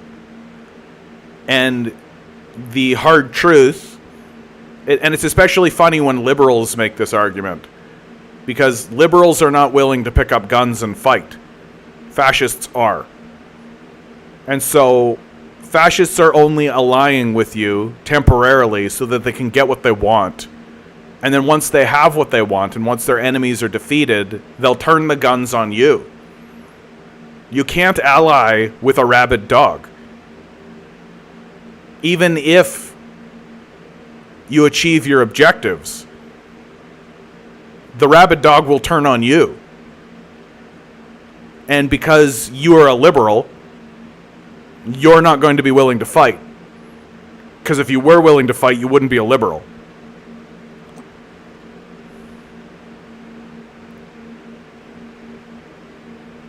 Yeah. This one was a tough one today, man. This felt like a tough one today. Thank you guys for being here. I do appreciate you. I do apologize if I feel like I was very aggressive today. I felt angry today. I think I got caught up.